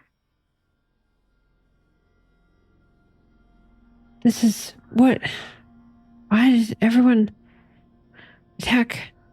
And so, Petra, can you tell what these darts do? Is it poison? Is it just a sleep agent? What is it? Linda has brought over the stuff she has picked up, if that is at all helpful.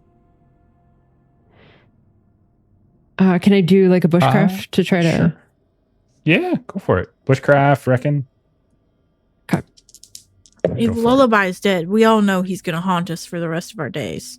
He's not dead. He's not dead. He's not dead. Oh gosh. Can I... There's a thing, right, where you can like decrease your weird die for a reroll? Yeah, you can decrease your weird die to reroll, I think, all your dice, right? Okay. I would like to do that. I think so. Because I rolled a 5. I'm not a fan of that. Mm-hmm. So I'm going to try this again. Hopefully roll better. That's better. That's a 13. Okay. So you can give yourself a raise. I would say no raise. Don't worry about spending it here. Just leave your raise. Okay. It definitely seems from what you have observed with the various people that have been hit, especially those who only got hit by 1 or 2, that it does seem to be some kind of like paralytic agent, where it's like kind of putting people into this this sort of sleepy but immobile state. The horses themselves are getting like 6, 8, 10. And if humans would have been suffering some of those numbers, they would never wake up. So the fact that Lullaby has got several in him suggests that he might be comatose for quite some time or needs more serious help. You need to find him like a serious like medical facility, find somewhere in the next hole in the wall, maybe Pemberley Ridge. But it doesn't look like he's dead. Others that have only been hit by 1 or 2, like they're coming to, but some of them are moving a little bit more slowly, a little bit more groggily. The only one who seems to be back kind of to her full focus is Eudora after Avery tended to her. But everybody else is kind of moving kind of sluggishly. Leander comes over and it's just like, I'm sorry, I tried to help. And he's like looking down at Lullaby. I tried to help him, but I didn't know what's going on. I didn't know. I'm sorry. And like you could tell he's kind of upset. Has anyone been able to pull off any of the whatnot that they had covering their faces, or are these Guthries in hiding, or is this who we were fearing might be coming after? Guthries. You mean, why are you thinking they're Guthries? Delaport? Why would Guthries attack Guthries? My apologies. Just, and she's kind of looking to the bride to be, He's not here. Silas, sorry. The groom to be. Okay. If your mother happened to be right, that there's pieces of your family to be that are not a fan of these nuptials. Well, I don't know what you're talking about. Those weren't Delapois. Delapois, they smell nice and they dress nice. They don't wander around the brackish water and mud of the swamp. I think you are just jumping to conclusions. You and my mom are jumping to conclusions. There's nothing here to suggest that Delapois had anything to do with it.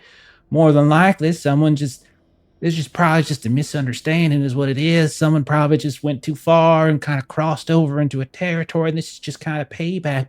But they're gone now, and everyone's more or less fine. I think we just kind of get a move on. And Dora, you can see like Silas. Dora, Lena, didn't either one of you take one of these out? There are no bodies left here to look at more closely? Yeah, hold on, darling. And Vix is gonna stomp down into the one that the big moose masked one. Yeah. I'll say, as you all like unpack or uncover them, they're humans. Every single one of them. Like they are just dressed in such a way to reflect a certain kind of strangeness or an oddity to them. All of them are wearing masks of bark of some kind. All of them are wearing like swamp flora, like reeds or vines or twigs, or in one case, a set of antlers and such. So all of them have all these different things to affix, which likely assisted in their camouflage. But you don't see anything on them to suggest that they're anything but human. Men, women. I want to take this mask because it looks cool. And the antlers. Yeah, for sure. You damaged it a bit, but you could take one. Yeah. Okay. So you've got this like cracked mass with antlers like affixed to it, and there's like reeds coming down to it. It's covered in blood.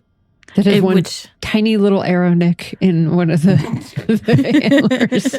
Petra tried to do something helpful and did not. Yeah. Okay. Well, all right, Silas. If Dora says it's just a... Well, it's these weeping folk, but what I don't understand is why they're attacking your family so harshly. I noticed closer to your home, folk, there were more of those, what are they called? Effigies? Yeah, Petra. Effigies. And then all along this walkway, so why wouldn't they want... It's coming across like they really don't want this marriage to happen. They were attacking your mom. Your mom got shot. But, everyone got shot at. I don't think it was targeting one specific person over another. I mean, your friend down there, Lullaby, took as many as a horse would take. So maybe they were targeting him. Maybe he was doing something with the spirits that upset everything. Iona was telling me that she was like last night that the day before or whenever it was, that he was like reaching out to the spirits, and the spirits in the swamp they're not his spirits. So like maybe this is just like retribution for that. Or maybe. So Jeff, I actually have a question. As a damned, one of the things that I have is aversion to holy ground. Doesn't say what religion, obviously, so I've just kind of been assuming it's all holy ground, like anything divine. And I kind of think of it as her just kind of being nauseated and getting some goosebumps and like feeling unsettled and uncomfortable. Has that been increasing at all as we proceed deeper? It has not. And again, you guys are not going deeper in the swamp. Like you guys are traveling a well-trodden swamp path that connects to a known settlement of Pemberley Ridge. So you guys asked us, Avery, and you can look up to the trees. Yeah. So no, you haven't been feeling any kind of aversions kick in. Okay. If we do kind of get the procession moving along, if we sort of get people situated and in wagons or kind of whatever Which is very much in favor of, because she's very like, we gotta get Lullaby help. We gotta get him help.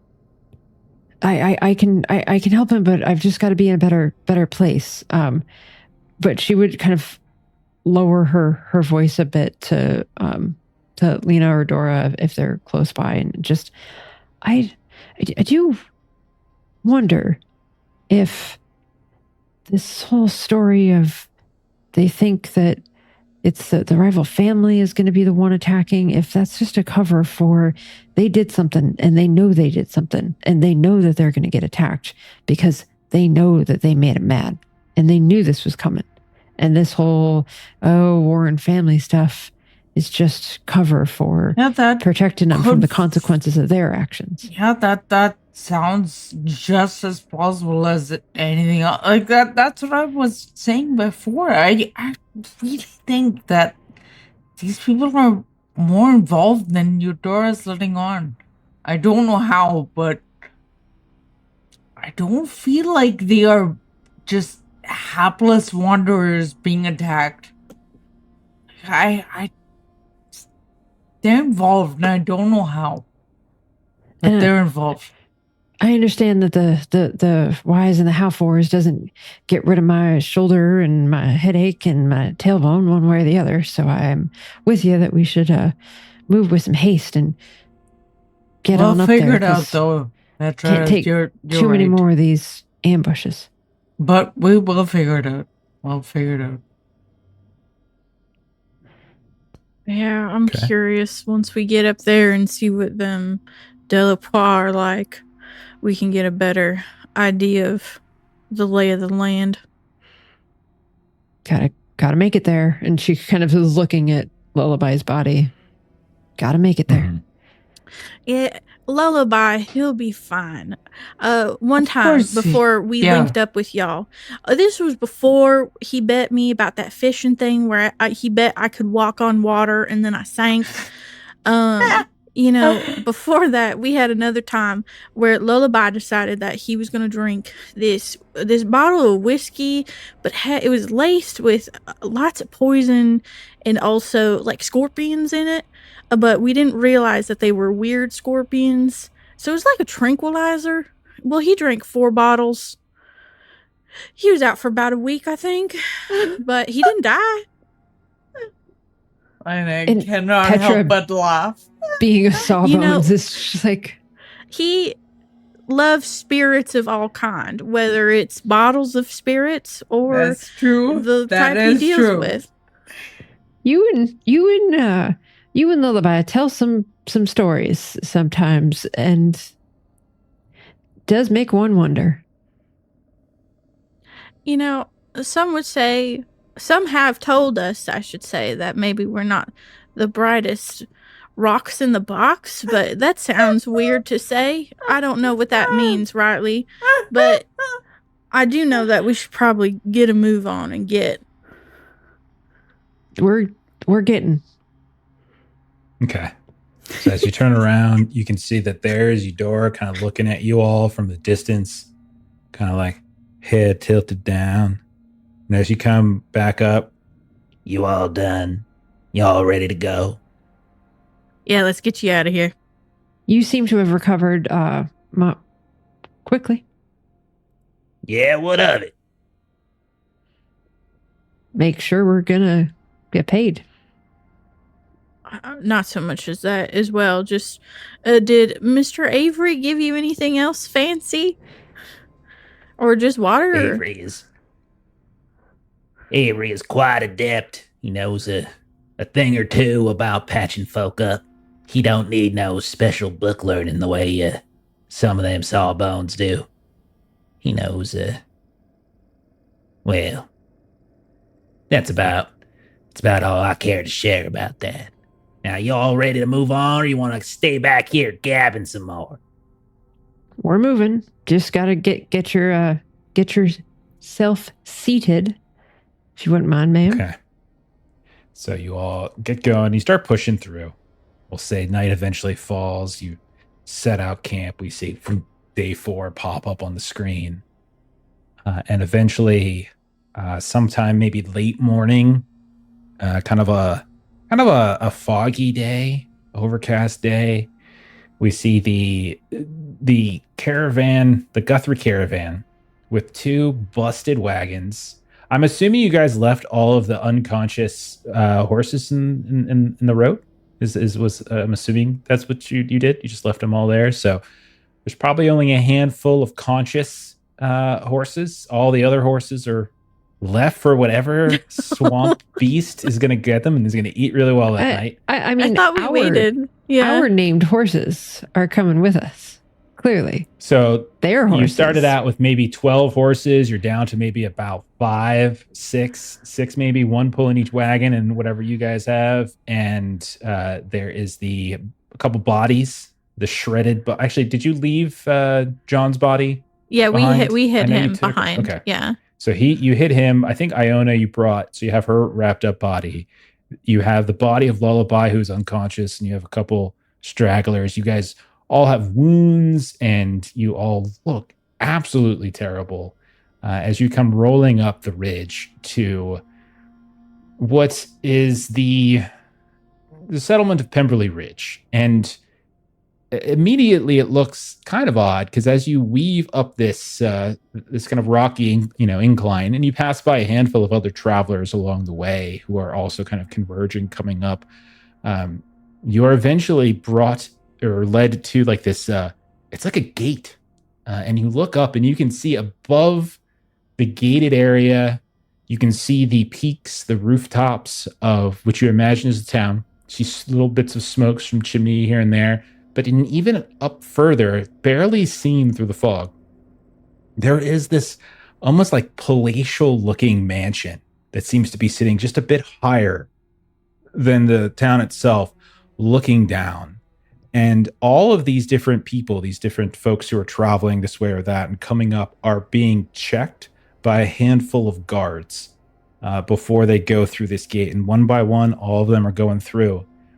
And eventually, your caravan comes up, and like Avery's there, and Silas, and Eudora, and I assume the three of you, and you can see this kind of middle-aged man, kind of balding hair, big mustache, and he comes up.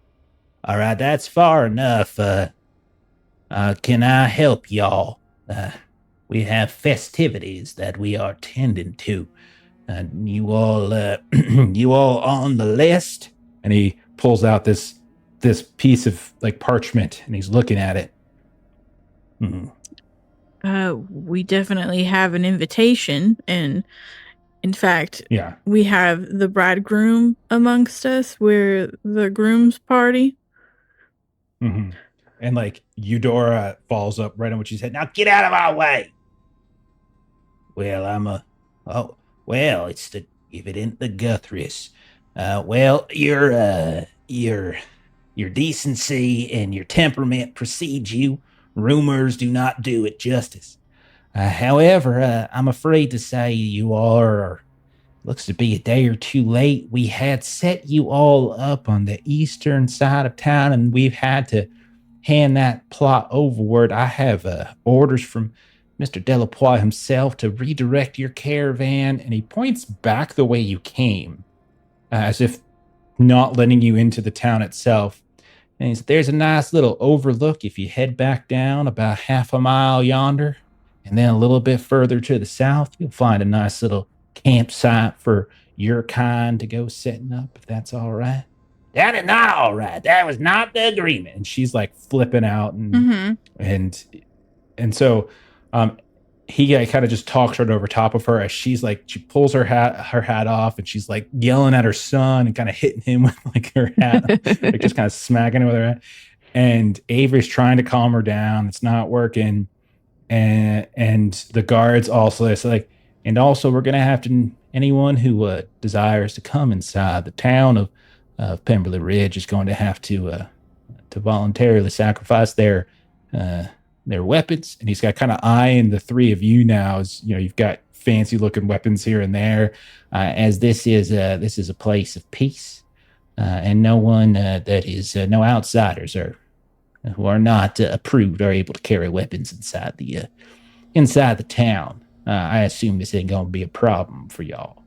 Well, make up your mind. Are we allowed to come inside and spend the night here, or are you kicking us out? Because if you're kicking us out, then I'm going to keep my damn bow. But if you're letting us in to a proper place of respite that would be fitting the groom, then we'll have a different conversation. Well, ma'am, as I said, your wagons are welcome to find a suitable campsite down yonder. Of course, the groom's family and the groom's entourage attachments here can come inside. However, we don't have currently the space, you see, to allow you all to stay within the grounds. I'm sure you understand. I don't understand, but because I have been I have been paid to provide security, and my friends and I have been paid to provide security to the groom. And I'm pretty sure you understand, being a guard and all, that you really can't provide security to someone if they are inside the town and you are outside of it. Now, can you? And he kind of looks back at some of the other guards and such. Can you see there's quite a few of them here. Patrick, give me a roll here. Yeah. What do you want to do? What are you thinking? You want to do expression probably for skill? Yeah. Reckon? Reckon or spirit? Because you are making a case. So I would take reckon or spirit for this probably. Yeah, I'll go reckon.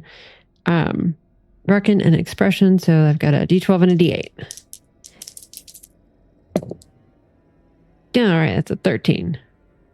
Okay, go ahead, sleeve an ace. Hell yeah. Well, I don't know anything about your specific contract here.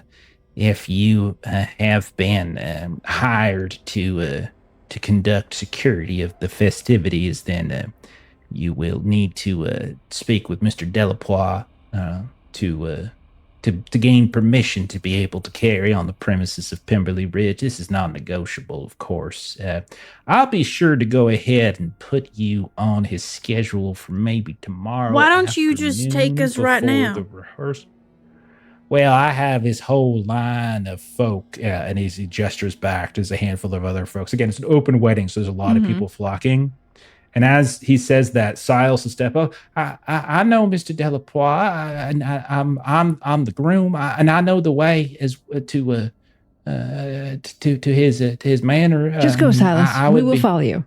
You just walk on, and the rest of us will walk. And what is he going to do? He's not going to do anything. Just go. And then the guard speaks up. As I said, I'm going to need you to surrender your weapons before you can step inside the gate. That, again, non-negotiable until such time as Mr. Delapois has provided you all with permission. This is his domain, after all.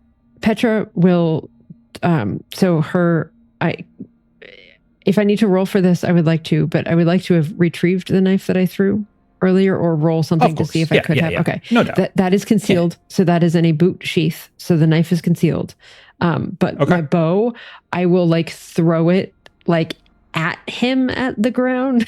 So it's on his foot as she sort of plops it. Okay. That's fine.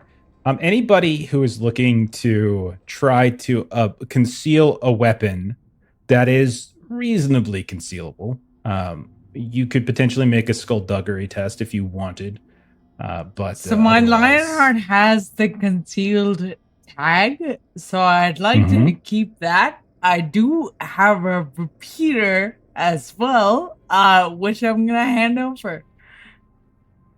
Okay, so similar to Petra, you hand over a very obvious weapon, but then you have this little sneaky one that you just kind of put the coat flap over and just tuck into the back a bit. Yeah. Sure. What's for skull? You said skullduggery and what to conceal? Well, you can make a case for something. It could be a quick thing. It could be reckon if you want it quick. If you wanted to kind of do some sleight of hand to hide it, reckon if maybe you're just kind of thinking of a smart way to hide it. You can make a case for whatever it is you think that works. I would love quick. Just in the fact of it's because it's specifically her Tia and Tamara, her brass knuckles. So I think maybe she has them tucked in her brassiere or something, and she's just adjusting to make sure they're not visible. Okay. But your club, right? Your big club, big giant club. There's no hiding my club. There's no hiding my club. Take off his toe when you drop it. Okay. So you drop the club down. Go ahead and give us a roll to see if you can sneakily and quickly hide your brass knuckles. Okay, D10. And then we said skullduggery, right? Or no? I think skullduggery makes the most sense. If you want to make a case or something else, let me know. No, that works for me.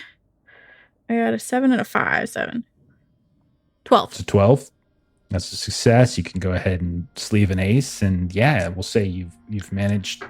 So all of you drop a weapon on the ground. Yeah. And he's like, "Much appreciated. Thank you very much for being so considerate. I can tell you probably aren't actually Guthries because most of them probably don't carry things as fine as this. They usually just have a stick with a bird beak on it or something. So anyhow, And Dora's a Goliath of a woman, and as she sets her very large axe next to this man, now you take good care of my Wendy girl, because I'll know. As she... Of course, ma'am, we have no interest in your weaponry. It's just policy is all. I appreciate it. Civilized society here, not like them folk out in the swamp. Okay, thank you very much. And I'll say because you passed the test, like Silas, he can lead you there. Like you've given over the weapons, you've made a show of it, and they get through. You get let into the town itself, and like Silas is sort of shaking his head, and his mom and Avery and everybody else is like complaining, bitching up a storm, like this is not what was arranged, this is not what was agreed, and da da da da. And so I was like, Mama, I'll figure it out. Mama, trust me, I can handle it. I ain't trusting you with nothing. I trusted you, and what did you do? You did all these women. You picked this one, Mama. You're embarrassing me. And she turns around in a huff, and he joins you all, and the four of you go into the town itself. The town, as you... so sorry, Jeff, but before we move into this, is it fair to say I would have reloaded like my liner before coming in? Or am I going to have to use an action to do that? No, you had something like 12 hours to reload it. So okay. Okay, thanks. Okay. Just in case we have to shoot it. Just in case. Just in case. Yeah. Wow. Okay. I mean, you're in a civilized society here. Okay, so you get let in, and immediately you notice that this place is it's actually quite nice. You can see the buildings themselves are well structured, well crafted. You can tell that compared to your small amount of time spent in the Guthrie homestead, this place most certainly seems to have a certain level of planning and organization to it. Because you can tell, like, whoever does the construction here has done so in a way that kind of gives this almost medieval kind of Tudorish quality to some of the buildings here and there with like lattice work and such. You can see there's all sorts of decoration that have already been laid out here and there. A lot of it's like mountain and swamp flora here and there intertwined. You can see familiar flowers and different greenery and such that are hanging from various eaves and overhangs and such. And you hear the sounds of like merrymaking. There's this like large square that seems to be the relatively center of the town itself. The one oddity about it is that it's certainly not like on a grid system. Like the streets seem kind of crisscrossing these weird angles, and like Silas is sort of, as he's leading you through it, he's like pointing to like these different places. Like if you need this, you head over here. If you need that, kind of head over there. And Elsbeth was telling me that if you're hungry, they have the best bakery over there. It makes just wonderful biscuits. And he's just kind of pointing out all the things he knows, and he is leading you instead like up, like out and away from the town, and up what looks like some kind of switchback road. And to one side, you can see like this orchard, this grove, this beautiful grove of all these like different cherry trees, like off to the left. He passes by that, continues the venture upward, and you come to like another gate. Like as you're going up this switchback, there's no one up here, and it's not like there's people passing by, but you see like the switchback has like a wall, and there is a locked gate, and you see two folk standing guard in front of it.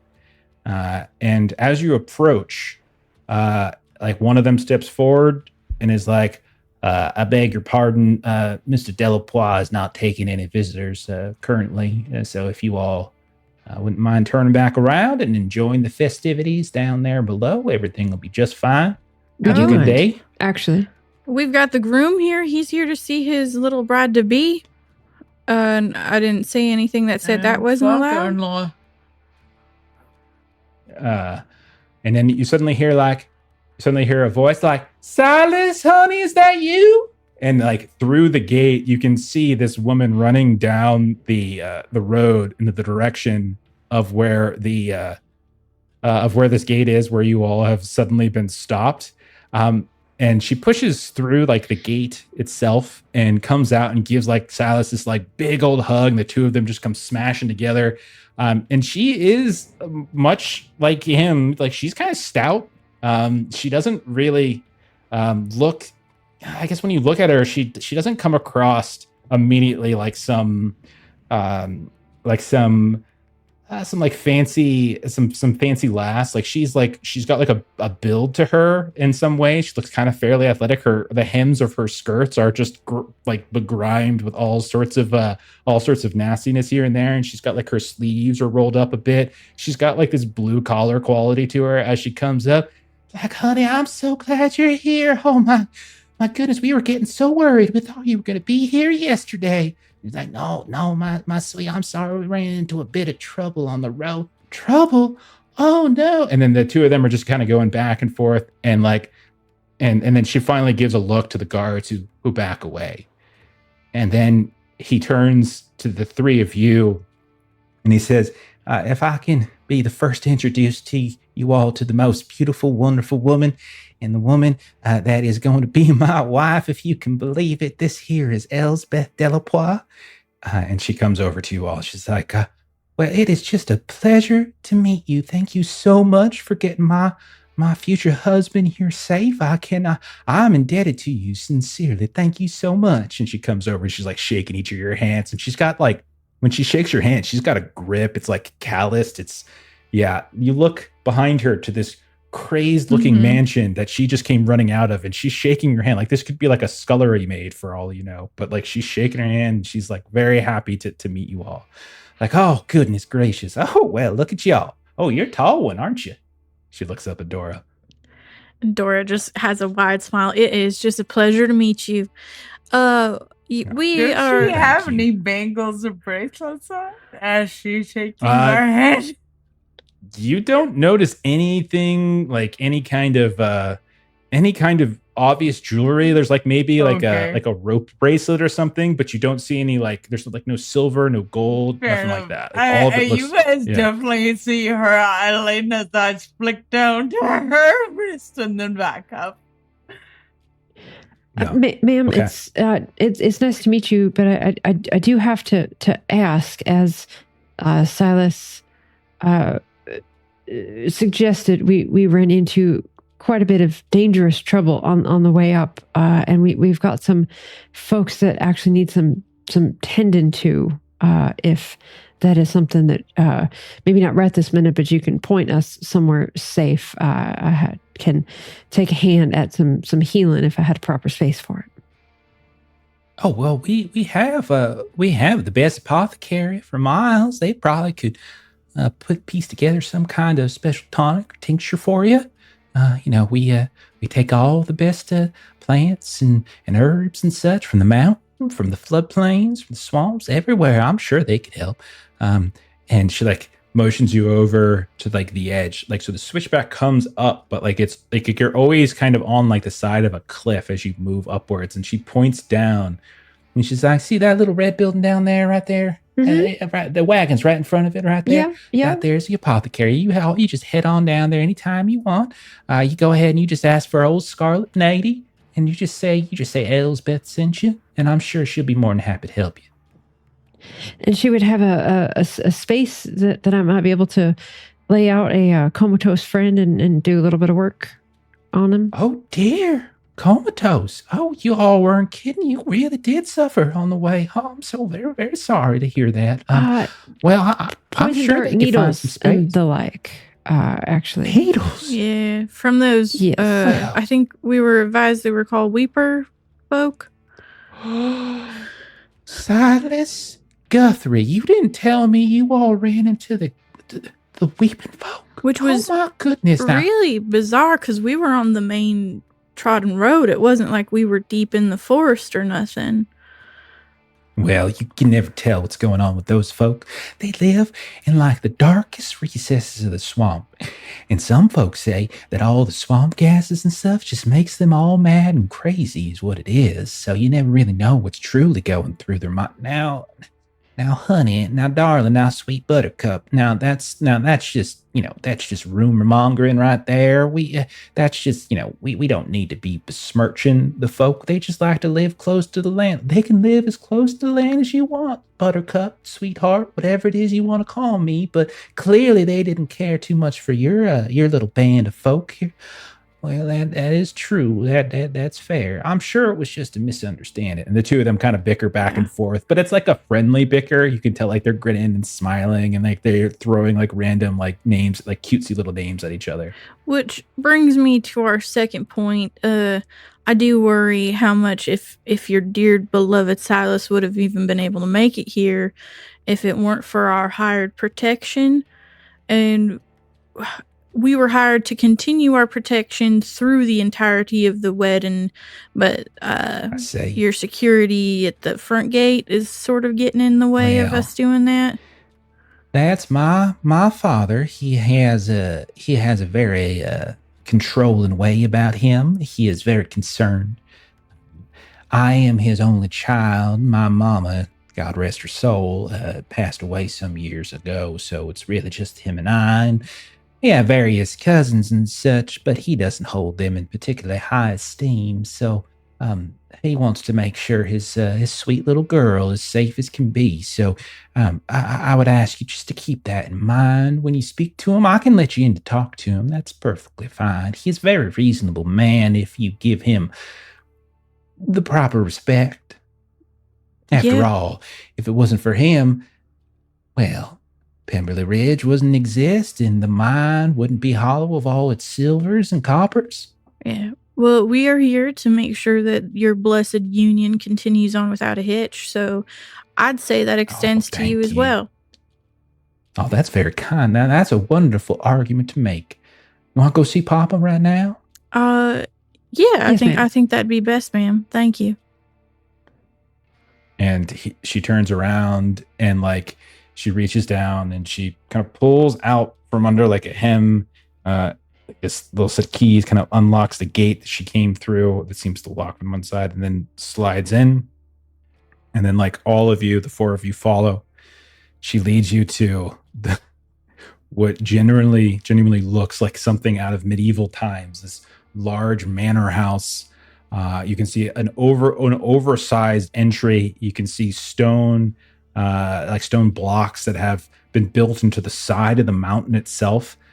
You also are so high up that you're looking down somewhat on the town. Like you can see the town sprawled out in all its weird intersection. Like you can see the beguiling streets and avenues below from up top here. There's a little bit of fog, but it's not so much that you can't see. She leads you inside. You go inside and you can see this like public area where anyone can go, and there's but seems to be closed down currently because of the wedding. But you can see there's these beautiful like marble floors and marble columns. You can see portraits that have been painted and hung on the wall, and various sculptures as well sitting on these pedestals. All of them have like little placards with engravings referencing various Delapois from generations ago here and there.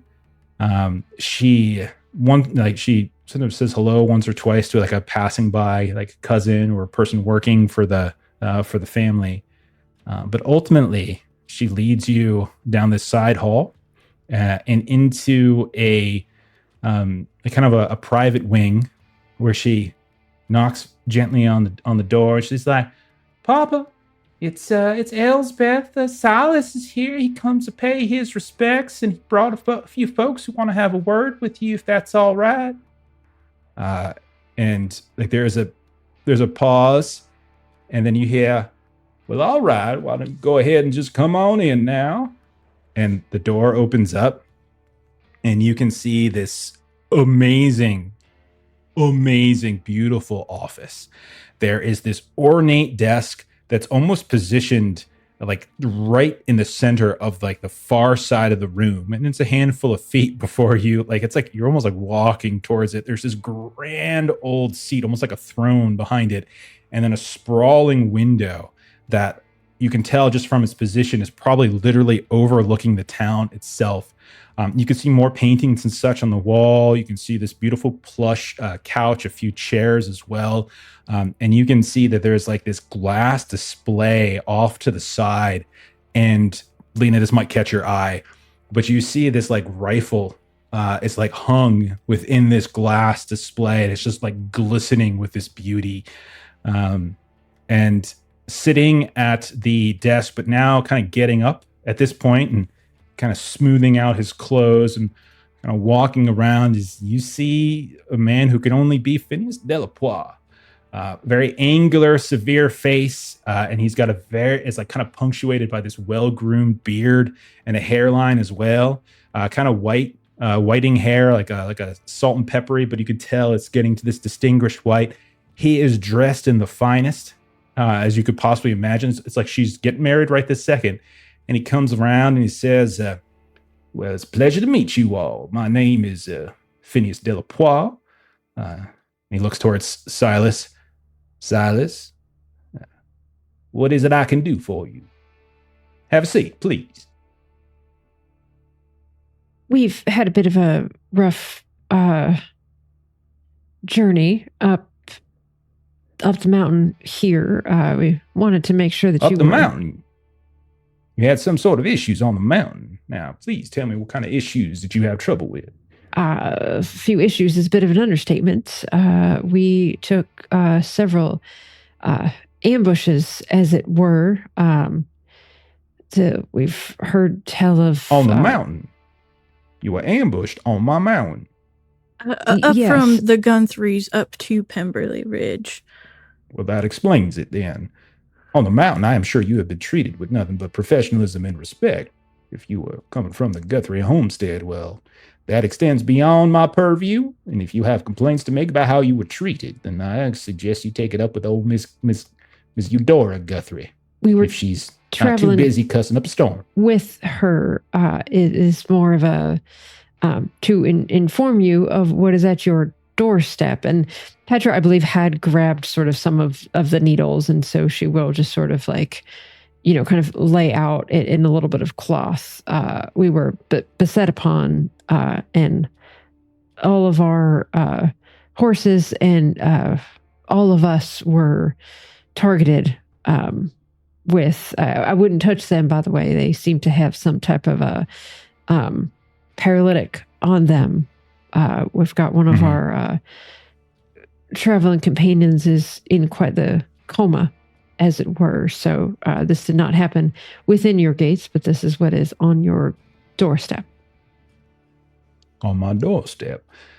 Well, that's very concerning, I must say, if that is to be true. Kind of looks over at Elsbeth with like a very serious and stern face. Like, Papa, you mind if I take old Silas and we're going to go get ourselves something to eat? He's a bit famished. I mean, just look at him. And she like kind of grabs him by the cheeks. I think that's a very good idea, Elsbeth. Why don't you go right ahead? I got some business to discuss with these fine folk. And you can see that the two newlyweds like wander on out.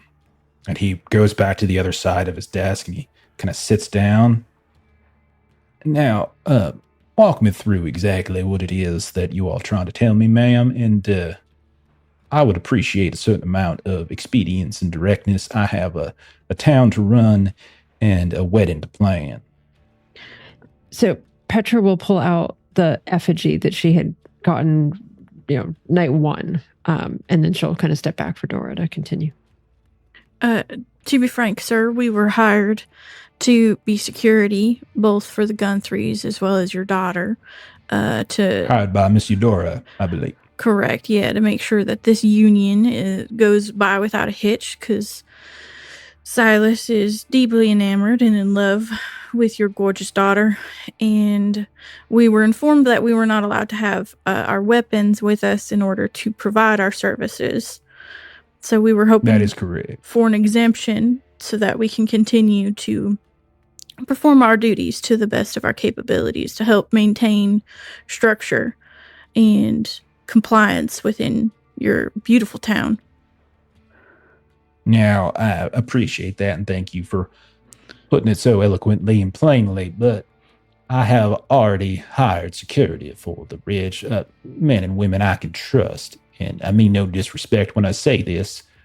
You have been hired by Eudora Guthrie. If a viper in the grass ever took human form, it would take the form of Eudora Guthrie. And so anyone that she hires, I myself must call into question.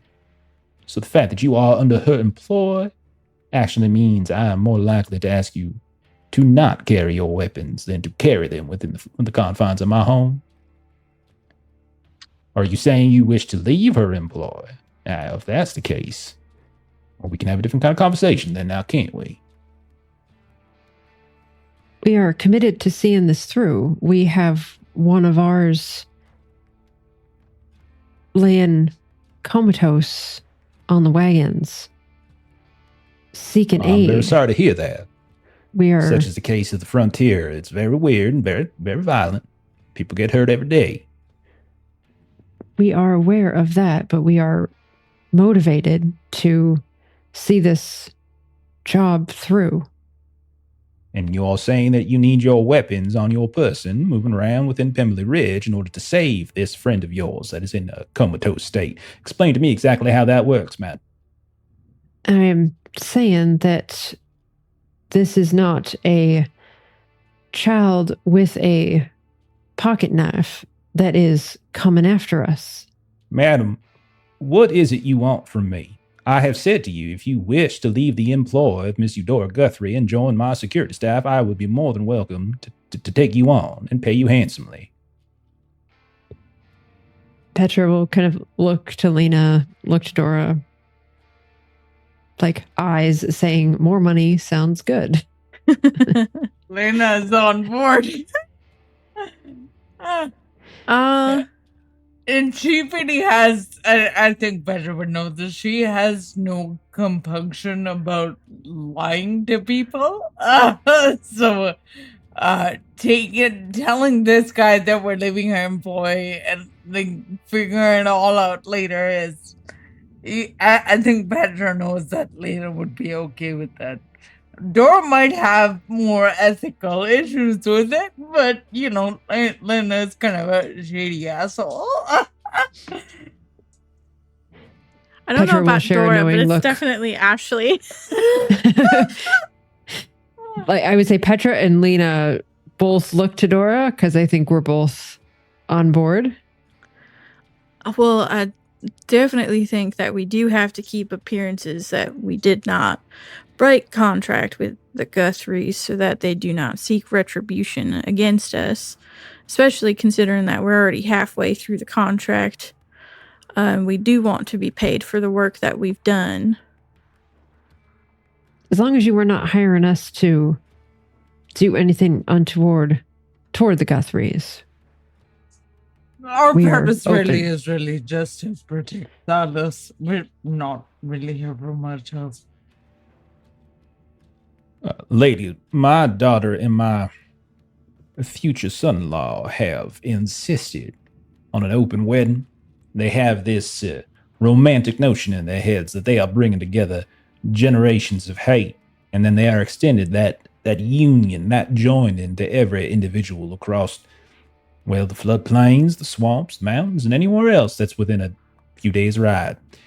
Which means that Pemberley Ridge has seen an abundance of travelers, probably more so than we've ever had before. Which means that there are strangers on these streets, folks who I don't know, who bring all manner of motivations and trouble.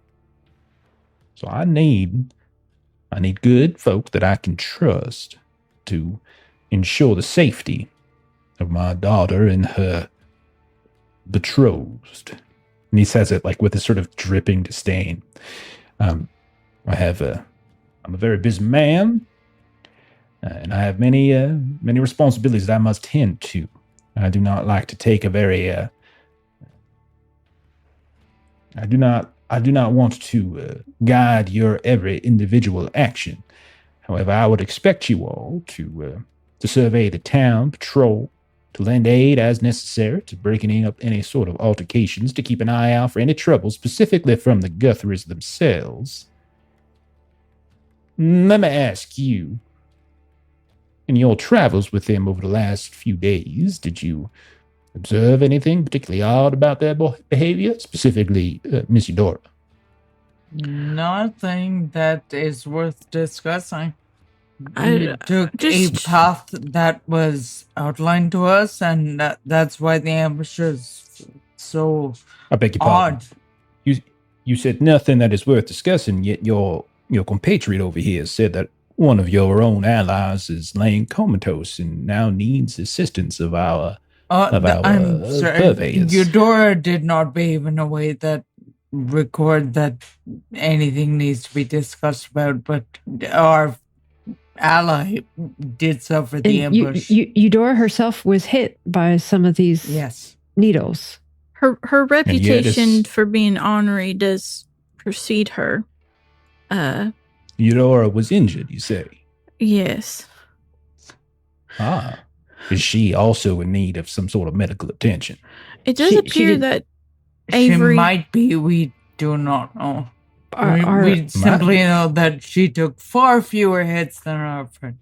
Agreed. Our friend took at least a half a dozen of these needles, and it seemed perhaps maybe she only took one. Well, how very curious. Isn't that very convenient, is it? She took just enough to make it look that she was part of the attack, but not enough that make her severely harmed. How very curious indeed. I assume you all are fairly new to this territory. Indeed. Eudora has a reputation that is, she is not one who has any honor. She steals, she smuggles, she does not abide by the laws that we have set forth, and not just Pemberley Ridge, but other holes in the wall around this territory. I would not put it beyond Eudora to have engineered, you see, some sort of attack, for instance, to perhaps create some sort of narrative, it might be, because she does not want my dear daughter to marry Silas.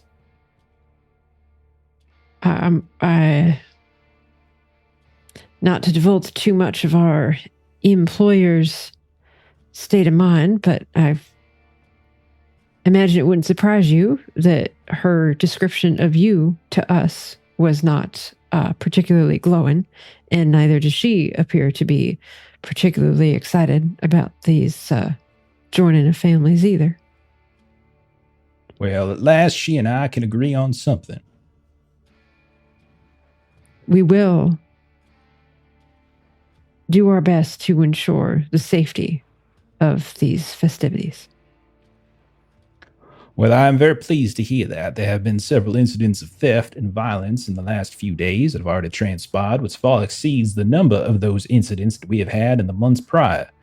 One of my cousins was assaulted down on the communal grounds, and the orchard, I hear, was trespassed, and I did hear talk, it seems, there was some sort of ruckus down by the tailor shop as well, so we are currently suffering from a rise in ne'er-do-wells.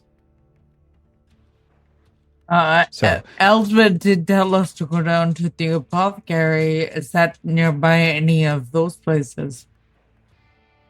I am sure that once you get down, you can speak with one of my guards near the gates, and they can direct you as necessary.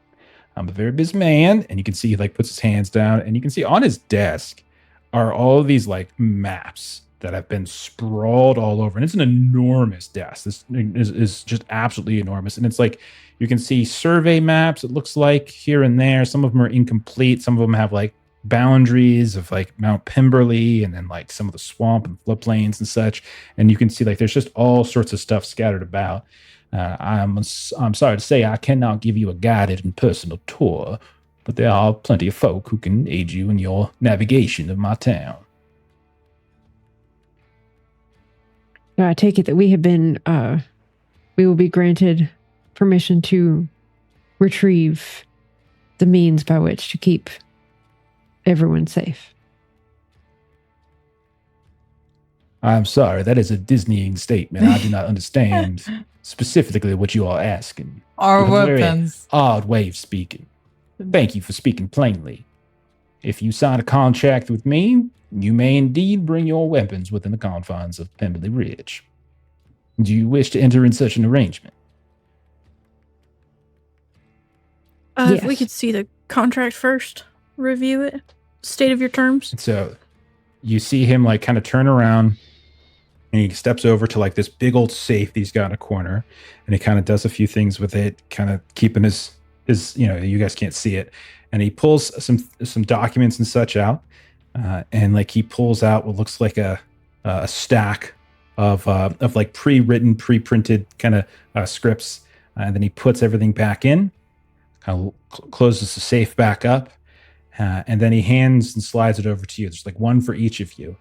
And as you read through it, you can see that it is a contract that stipulates that while you are under contract to Phineas Delapois, you cannot give service to another individual, which means that it would immediately nullify whatever it is that you did with the Guthries. And then there's all sorts of like legal language about various like destruction of the town property, that you will be held liable in certain cases here and there if it's been deemed that you cause such destruction, stuff like that. It's very litigious, but there is a section for you to sign it if you want. It does, however, seem that he would be paying you a little bit more than Dora would. Can Petra do like an education reckon roll just to see if there's anything Sure. about this that might give pause? Yeah. It's an 11. Okay. It does suggest that, like, the one thing is that a penalty, like forfeiture of wages, if anything can be discovered where you have held contract with another individual. So if there is ever a situation where it seems as though you have been employed with somebody else while also under the employ of Phineas Delapois, that means that he could nullify this contract and legally void his need to pay you. Mr. Delapois, just one note in here. We have already divulged the fact that the way that we found ourselves onto your property was because we were already previously hired by Miss Guthrie. So I assume then that you would not be giving us this contract to sign if knowledge of that pre-existing contract would already nullify this one? Well, I'm well aware that you have declared your current employment for Miss Guthrie. However, by signing this contract for me, you will be no longer under her employ. I would recommend that you convey such a message to Miss Dora, but you do so perhaps after you retrieve your weapons. That might be a thing that might be might delayed perhaps in the sharing of that information. Well, you are going to have to notify her. I do not want. And he stops for a second. Well, actually, I'm very curious. He kind of leans back for a second, kind of strokes his beard. Perhaps there is another opportunity here in front of us where you can both receive payment from me for services that you will render, but also perhaps take Miss Guthrie's money as well.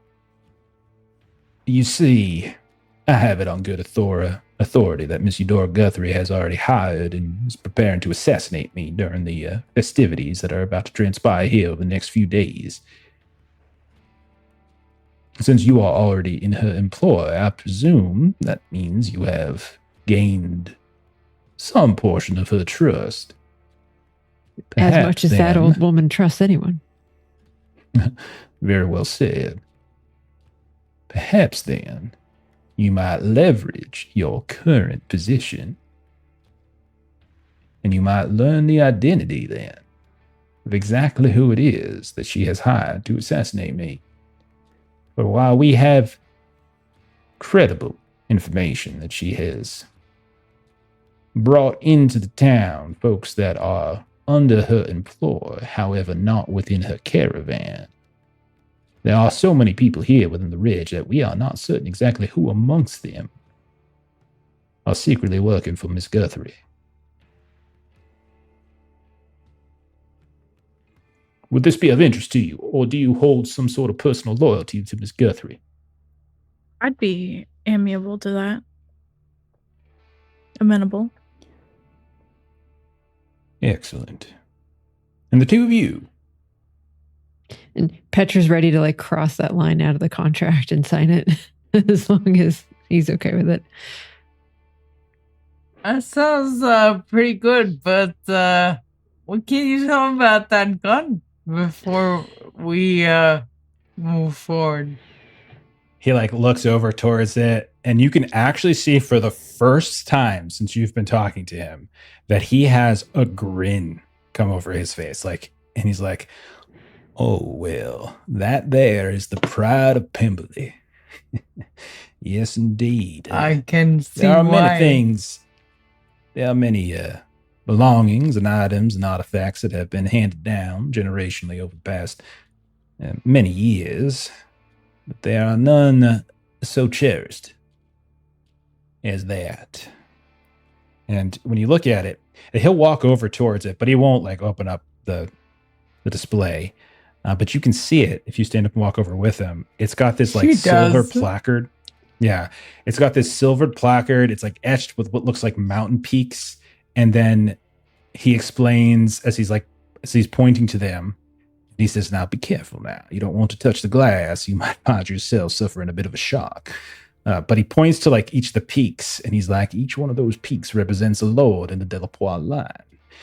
Every time this is handed down to a new lord, we ensure a continued etching of the range itself. Can shoot so very accurately from quite a long distance away. I'm a little bit old for hunting, but I can tell you I've managed to bag many a creature. You have very good taste, my dear." So do you, sir. And he steps a little closer, and he says, "But be careful that your appetite doesn't get you into trouble."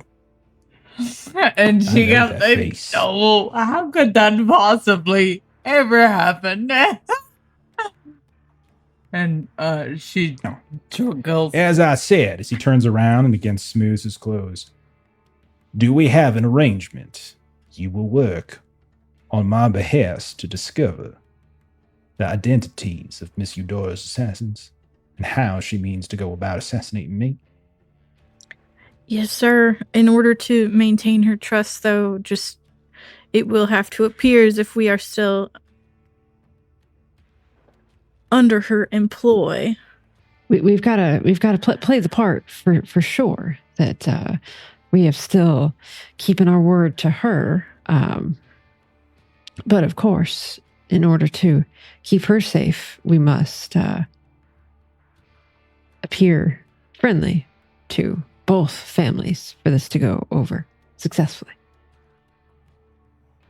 Of course.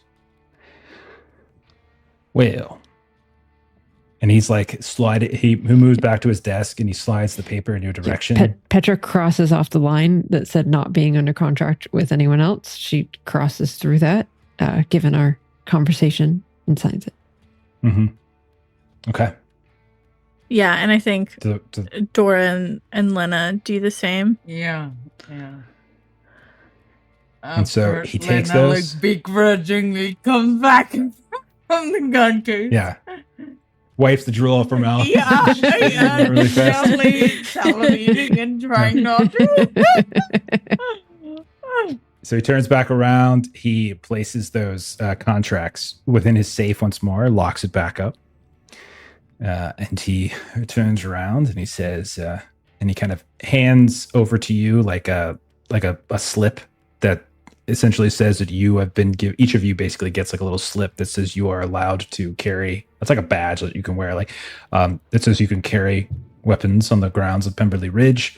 And he says to you, "Now I wish you good luck and good hunting. I will want a debrief from you as soon as possible. Any information that you uncover has to come to me forthwith, indirectly to me. Is that understood? Do not send messengers. Do not speak to the guards. Do not even speak to Elsbeth. You speak directly to me." Understood. Excellent. Enjoy the festivities, madams. And he kind of gets, and he just like pulls like these spectacles back up to his eyes, and he goes back to whatever he was doing with these maps. You see, he's just kind of like writing notes and kind of looking, and the door is behind you without even looking up. Yeah. And Dora, with her hat, she does like a polite, like kind of like, and then starts making her way out. So then we say, you all leave the offices of Phineas Delapois. You start working back through the manor house itself. And we'll go ahead and we'll call it there for tonight. And now that you have taken on a second contract, you're going to get all the money. You're going to die. You're going to get killed by them both. They're both going to shoot you. Right? Okay. We made it to the fancy There house. I want that gun. The pride of Pemberley. Oh, Okay. So cool. Is he really Okay. a lord, or is like? You did hear that he has an air about him, and then you see like the town itself has this sort of Tudorish quality to it, like this medieval quality. He lives basically in like a fortress overlooking the town. Like all of this seems to reinforce a certain level of arrogance to him. In terms of like legal lordship, not really, but he's rich and powerful. That makes sense. Does he need a wife? That's how that works. I noticed he is widowed. he doesn't have a son. Hey, look. Listen, Do you wanna hit on I him? think you should get together with him and you should find out how Lennon can steal that Sequel. gun. Like that. So one of the backer kit stretch goals. I think it's like 50K. If it's 50K, I'm writing another bounty, and so I already had one in mind. But maybe instead of the one that I was thinking, if Steven's still in here, we do a golden bachelor with Phineas Delapois. I would love that. I love it. Do I it. love it. Yeah. I think that sounds like the way to go. Yeah. Golden bachelor. Come on. Steven's down. It's in writing. There we go. There we go. Phineas Delapois. So good. All right. Anyhow. So that's that. We'll pick up on this next week. We'll do a little bit more. We'll see what happens. We're progressing at a modest pace. Are you surprised though? It's possible. It's possible Law could be. I thought it might be 2. This might end up being 4 eps. I don't know. We're a bunch of There's handsome a lot to Jesus, do. man.